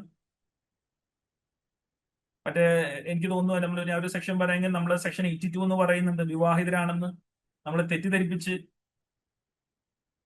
അല്ലെ, വഞ്ചിക്കുക. പിന്നെ നമ്മൾ നമ്മുടെ പഴയ ബൈഗമി പോലുള്ള പ്രൊവിഷൻസ് ഒക്കെ ഡിസ്കസ് ചെയ്യുന്നത് മറ്റേ എന്റെ ഓർമ്മ ശരിയാണെങ്കിൽ 83, അല്ലെ? വഞ്ചിക്കണം എന്നുള്ള ഉദ്ദേശത്തോടു കൂടി നമ്മൾ വിവാഹ ചടങ്ങുകൾ നടത്തുന്നതിനെ കുറിച്ച് സെക്ഷൻ 84 പറയുന്നുണ്ട്. BNS ക്രുവൽറ്റി, ഭർത്താവ് അല്ലെ, ഭർത്താവിന്റെ വീട്ടുകാരോ ചേർന്ന് സ്ത്രീകളെ മറ്റേ എന്താണ് മാനസികമായിട്ടും ശാരീരികമായിട്ടും പീഡിപ്പിക്കും. നമ്മുടെ പഴയകാല IPC നമുക്കറിയാം അല്ലെ, 20A എന്ന് പറയുന്ന ഒരു സ്പെസിഫിക് വകുപ്പ് ഉണ്ടായിരുന്നു, 498A എന്ന് പറയുന്ന സെക്ഷൻ ഉണ്ടായിരുന്നു. പക്ഷെ അതിനെ മാറ്റിമറിച്ചുകൊണ്ട് ഇപ്പൊ എന്ത് ചെയ്തു, നമ്മുടെ പുതിയ 85, 86 നമ്മുടെ ചാപ്റ്റർ 5 തന്നെയാണ് ഇതെല്ലാം ഡിസ്കസ് ചെയ്യുന്നത് എന്നുള്ളത് നമ്മൾ മനസ്സിലാക്കുക, മാരേജുമായി ബന്ധപ്പെട്ട്. അപ്പൊ നമ്മുടെ പഴയ IPC ചാപ്റ്റർ 20 എന്നുള്ളത് നമ്മുടെ പുതിയ BNS ചാപ്റ്റർ 5 ഭാഗമായി മാറിയെന്നാണ് ഏറ്റവും പ്രധാനപ്പെട്ട മാറ്റം എന്ന് പറയുന്നത്. അല്ലാണ്ട് വേറെ ഒന്നും സംഭവിച്ചിട്ടില്ല. ആ സെക്ഷനുകളും ചാപ്റ്ററുകളും മാറിയെന്ന് മാത്രമേ ഉള്ളൂ. അപ്പൊ അത് നമ്മൾ എന്ത് ചെയ്യുന്നുണ്ട്, കൃത്യമായി നമ്മൾ അത് പഠിക്കും. ഈ ഓരോന്നും നമ്മൾ എന്ത് ചെയ്യുന്നുണ്ട്, കൃത്യമായിട്ട് നമ്മൾ അനലൈസ് ചെയ്യുന്നുണ്ട് എന്നുള്ളതാണ്. പിന്നെ നമ്മൾ ഡെറി വേഴ്സസ് സ്പീക്ക് എന്ന് പറയുന്നത് വളരെ ഒരു നമ്മുടെ കോൺട്രാക്ട് നിയമവുമായി ബന്ധപ്പെട്ട്, ഒരു കോൺട്രാക്ട് ആക്ടുമായി ബന്ധപ്പെട്ടുകൊണ്ട് പഠിക്കുന്ന ഒരു നിയമമാണ് ഡെറി വേഴ്സസ് സ്പീക്ക് എന്ന് പറയുന്ന കേസിൽ. ഇതിനകത്ത് എന്താണ് ഇത്തരം എന്ന് വെച്ച് കഴിഞ്ഞാൽ മിസ്റെപ്രസെന്റേഷൻ ആണ് അല്ലെ, ഒരാളെ വഞ്ചിക്കുക. അപ്പൊ മിസ്റെപ്രസെന്റേഷൻ എന്ന് പറയുന്ന കേസ് നമ്മൾ കോൺട്രാക്റ്റിനകത്ത് നമ്മൾ സെക്ഷൻ എന്തായിരുന്നു ഈ പറയുന്ന 1718 അല്ലെ, 18-ാം വകുപ്പ് പ്രകാരമാണ് നമ്മൾ സാധാരണ മിസ്റെപ്രസെന്റേഷൻ പഠിക്കുക. ആ മിസ്റെപ്രസെന്റേഷൻ 2 തരത്തിലുണ്ട്. ഇന്നസെന്റ് മിസ്റെപ്രസെന്റേഷനും ഉണ്ട്, ഡെലിബറേറ്റ് മിസ്റെപ്രസെന്റേഷനും ഉണ്ട്. ഇന്നസെന്റ് മിസ്റെപ്രസെന്റേഷനെ അല്ല, ഡെലിബറേറ്റ് മിസ്റെപ്രസെന്റേഷനെ നമ്മൾ ഫ്രോഡ് എന്നും, ഇന്നസെന്റ് മിസ്റെപ്രസെന്റേഷനെ മിസ്റെപ്രസെന്റേഷൻ എന്നും നമ്മൾ വിളിക്കുന്നു. ഒരാളെ തെറ്റിദ്ധരിപ്പിക്കുക, മനഃപൂർവ്വം തെറ്റിദ്ധരിപ്പിക്കുകയും മനഃപൂർവ്വം അല്ലാതെ ഒരാളെ തെറ്റിദ്ധരിപ്പിക്കുന്നതിനുമാണ് സെക്ഷൻ 18. അപ്പോൾ മിസ്റെപ്രസെന്റേഷനുമായി ബന്ധപ്പെട്ടുകൊണ്ടുള്ള വളരെ ഫേമസ് ആയിട്ടുള്ള ഒരു ഇംഗ്ലീഷ് കേസ് ആയിരുന്നു ഡെറി വേഴ്സസ് സ്പീക്ക് എന്ന് പറയുന്നത്. അപ്പോൾ ഇതൊക്കെ നമ്മൾ എന്ത് ചെയ്യുന്നുണ്ട്, നമ്മുടെ ക്ലാസ്സുകളിൽ ചർച്ച ചെയ്യുന്നുണ്ട്. പിന്നെ നമ്മുടെ കോൺട്രാക്ട് ആക്ടുമായി ബന്ധപ്പെട്ടുകൊണ്ടുള്ള ഒരു പ്രൊവിഷനാണ് എന്തായിരുന്നു ഇവിടെ പറയുന്നുണ്ട്, എന്താണ്, which section of Indian contract act defines agreement in restraint of legal proceedings. കണ്ടോ, അതിന് ഉത്തരം എന്ന് പറയുന്നത് കണ്ടോ, അതായത് കോടതിയിൽ കേസ് കൊടുക്കുന്നതിന് തടയുന്ന നിയമങ്ങൾ വെച്ചിട്ടുണ്ടെങ്കിൽ ആ നിയമം വാലിഡ് ആണോ, വോയിഡ് ആണോ, വോയിഡബിൾ ആണോ, ഇല്ലീഗൽ ആണോ എന്നൊക്കെ ചോദിച്ചു കഴിഞ്ഞാൽ അത് വേറൊരു ചോദ്യമാണ്. Agreement in restraint of legal proceedings, കോൺട്രാക്റ്റിൽ എൻ്റർ ചെയ്യപ്പെട്ട 2 വ്യക്തികൾ പറയുകയാണ്, അവരുടെ കോൺട്രാക്റ്റിൽ ഒരു ടേം ആയിട്ട് വെച്ചിരിക്കുകയാണ്, ഒരു കണ്ടീഷൻ ആയിട്ട് വെച്ചിരിക്കുകയാണ്, നമ്മളിൽ എന്താണ് നിയമം ലംഘിച്ചു കഴിഞ്ഞാൽ, പ്രശ്നം ഉണ്ടായി കഴിഞ്ഞാൽ നമ്മൾ ഇവിടെയുള്ള നിയമ സംവിധാനം വഴി നമ്മൾ ഈ പ്രശ്നം ഒത്തുതീർപ്പാക്കില്ല, അല്ലെങ്കിൽ കോടതിയിൽ പോകാൻ പാടില്ല എന്ന് വെക്കുന്ന ഒരു ക്ലോസ് ശരിക്കും അത് വോയിഡ് ആണ്. അത് പറയുന്ന സെക്ഷൻ 28 ആണെന്ന് ഓർക്കുക. അതിലൊരു എക്സെപ്ഷൻ പറയുന്നുണ്ട്, ആർബിട്രേഷൻ കൺസിലിയേഷൻ പോലുള്ള സംഗതികൾ. അതായത് നമ്മൾ തമ്മിൽ ഒരു പ്രശ്നം ഉണ്ടായാൽ നമ്മൾ കോടതിയിൽ പോകുന്നതിന് പകരം ഇവിടെ arbitration act and conciliation act പ്രകാരമുള്ള നിയമപ്രകാരം ഒരു ആർബിട്രേറ്ററിന്റെ അടുത്ത്, അതായത് മീഡിയേറ്ററെ പോലുള്ള ആളിന്റെ അടുത്ത് നമ്മൾ പോയി പ്രശ്നം ഒത്തുതീർപ്പാക്കുന്നത് അവരുടെ കോൺട്രാക്റ്റിലെ എഗ്രിമെന്റിനകത്ത് വെച്ചിട്ടുണ്ടെങ്കിൽ അത് വാലിഡ് ആണ്. എന്നല്ലാതെ നമ്മൾ എന്തില്ല, ഒരു കാരണവശാലും ഒരു കോടതിയിൽ പോകാൻ പാടില്ല എന്ന് വെക്കുന്ന ക്ലോസ് നിയമവിരുദ്ധമാണ് എന്ന് ഓർക്കുക. അപ്പൊ ഇങ്ങനെയുള്ള നിയമങ്ങൾ കണ്ടോ, നിരവധി ചോദ്യങ്ങൾ നമ്മൾ ഈ ഒരു സെഷനിൽ നമ്മൾ പഠിച്ചു കഴിഞ്ഞു. നിരവധി കാര്യങ്ങൾ നമ്മൾ പഠിച്ചു കഴിഞ്ഞു. ക്രിമിനൽ നിയമങ്ങളെയും സിവിൽ നിയമങ്ങളെയും സംബന്ധിച്ചുള്ള നിരവധി കാര്യങ്ങൾ നമ്മൾ ഈ കുറഞ്ഞ സമയം കൊണ്ട് നമ്മൾ പഠിച്ചു കഴിഞ്ഞു. അപ്പോൾ നമുക്ക് ഇനി അങ്ങോട്ട് വരുന്നത് വളരെയധികം വളരെ ഡീറ്റെയിൽ ആയിട്ടുള്ള ഒരു സിലബസ് തന്നെയാണ് നമുക്ക് സ്റ്റേറ്റ് ടാക്സ് ഓഫീസറിന് പ്രതീക്ഷിക്കാം. കാരണം കഴിഞ്ഞ സ്റ്റേറ്റ് ടാക്സ് ഓഫീസറിന്റെ സിലബസ് പരിശോധിച്ചാൽ അറിയാം, വളരെ ഡീറ്റെയിൽ ആയിട്ടുള്ള ഒരു ചോദ്യങ്ങൾ, ഡീറ്റെയിൽ ആയിട്ടുള്ള ഒരു സിലബസ് തന്നെയാണ് നമുക്ക് നിയമത്തിന്റെ മേഖലയിൽ കൊടുത്തിട്ടുണ്ടായിരുന്നത്. വളരെ ഡീറ്റെയിൽ ആയിട്ടുള്ള സിലബസ്. അത് ഓരോന്നും കവർ ചെയ്യുക എന്നുള്ളത് വലിയ ഒരു പ്രയത്നം തന്നെയാണ്, വലിയൊരു ടാസ്ക് തന്നെ, ഹെർക്കുലിൻ ടാസ്ക് എന്ന് തന്നെ പറയാം. അത് നമുക്ക് ആ ടാസ്കിനെ, ആ വലിയ ആ ഒരു എന്താ പറയാ, ആ ഒരു ടാസ്കിനെ നമുക്ക് വളരെ എളുപ്പത്തില് നമുക്ക് കൈകാര്യം ചെയ്യാൻ പറ്റുന്ന രീതിയിലാണ് ഇവിടെ മാസ്റ്റർ കീ ക്ലാസ് കൊടുക്കുന്നത്. വളരെ എളുപ്പത്തിൽ സിസ്റ്റമാറ്റിക് ആയിട്ട് നമുക്ക് പഠിച്ചു പോകാൻ പറ്റുന്ന രീതിയിൽ വളരെ എളുപ്പത്തിൽ തന്നെ നമുക്ക് എന്താ പറയാ പഠിച്ചു പോകും. ഈ ക്ലാസ്സുകൾ ഓരോന്നും അറ്റൻഡ് ചെയ്താൽ തന്നെ നമ്മൾ, അതായത് ചോദിക്കാൻ സാധ്യതയുള്ള മുഴുവൻ കാര്യങ്ങൾ, അതിന്റെ ഓരോ മൈന്യൂട്ട് ആയിട്ടുള്ള മേഖല വരെയും നമ്മൾ എന്ത് ചെയ്യുന്നുണ്ട്, ഇതിന്റെ പവർ പോയിന്റിൽ ഉൾപ്പെടുത്തിക്കൊണ്ട് നമ്മൾ ചർച്ച ചെയ്ത് പോകുന്നത്. അപ്പൊ അതുകൊണ്ട് തന്നെ വിദ്യാർത്ഥികൾക്ക് അത് മറക്കാനുള്ള സാധ്യത വളരെ കുറവാണ്. അത് വലിയൊരു ടാസ്ക് ആയിട്ട് തോന്നാത്ത വിധത്തിൽ നമ്മൾ വളരെ എളുപ്പത്തിൽ വളരെ മനസ്സിലാവുന്ന രീതിയിൽ തന്നെയാണ് നമ്മൾ ഇവിടെ ക്ലാസ് ചർച്ച ചെയ്യാൻ പോകുന്നത്. അപ്പൊ അതുകൊണ്ട് എല്ലാവരും നന്നായി പഠിക്കുക, ക്ലാസ്സുകൾ അറ്റൻഡ് ചെയ്യുക. അപ്പൊ എല്ലാവരെയും നമ്മുടെ മാസ്റ്റർ കീയിലെ വരും ക്ലാസ്സുകൾ അറ്റൻഡ് ചെയ്യണമെന്നും കൃത്യമായി പഠിക്കണമെന്നും അതുവഴി ജോലി നേടണമെന്നും നിർദ്ദേശിക്കുകയാണ്. അതിനെ നമ്മൾ കൂടെയുണ്ട്. 100% നമ്മൾ നിങ്ങളെ സഹായിക്കും. നിങ്ങൾക്ക് എന്ത് സംശയമുണ്ടെങ്കിലും, നിങ്ങൾക്ക് എന്ത് ഡൗട്ട്സുകൾ ഉണ്ടെങ്കിലും നമ്മൾ അപ്പോൾ തന്നെ ക്ലിയർ ചെയ്യുന്ന രീതിയിൽ ലൈവ് സെഷൻ ഉൾപ്പെടെ നമ്മൾ ഇവിടെ ചെയ്യുന്നുണ്ട്. അപ്പൊ എല്ലാവരും നന്നായി പഠിക്കുക. എല്ലാവർക്കും വിജയങ്ങൾ ആശംസിക്കുന്നു. എല്ലാവർക്കും ജോലി കിട്ടട്ടെ എന്ന് ആശംസിക്കുന്നു. Thank you so much.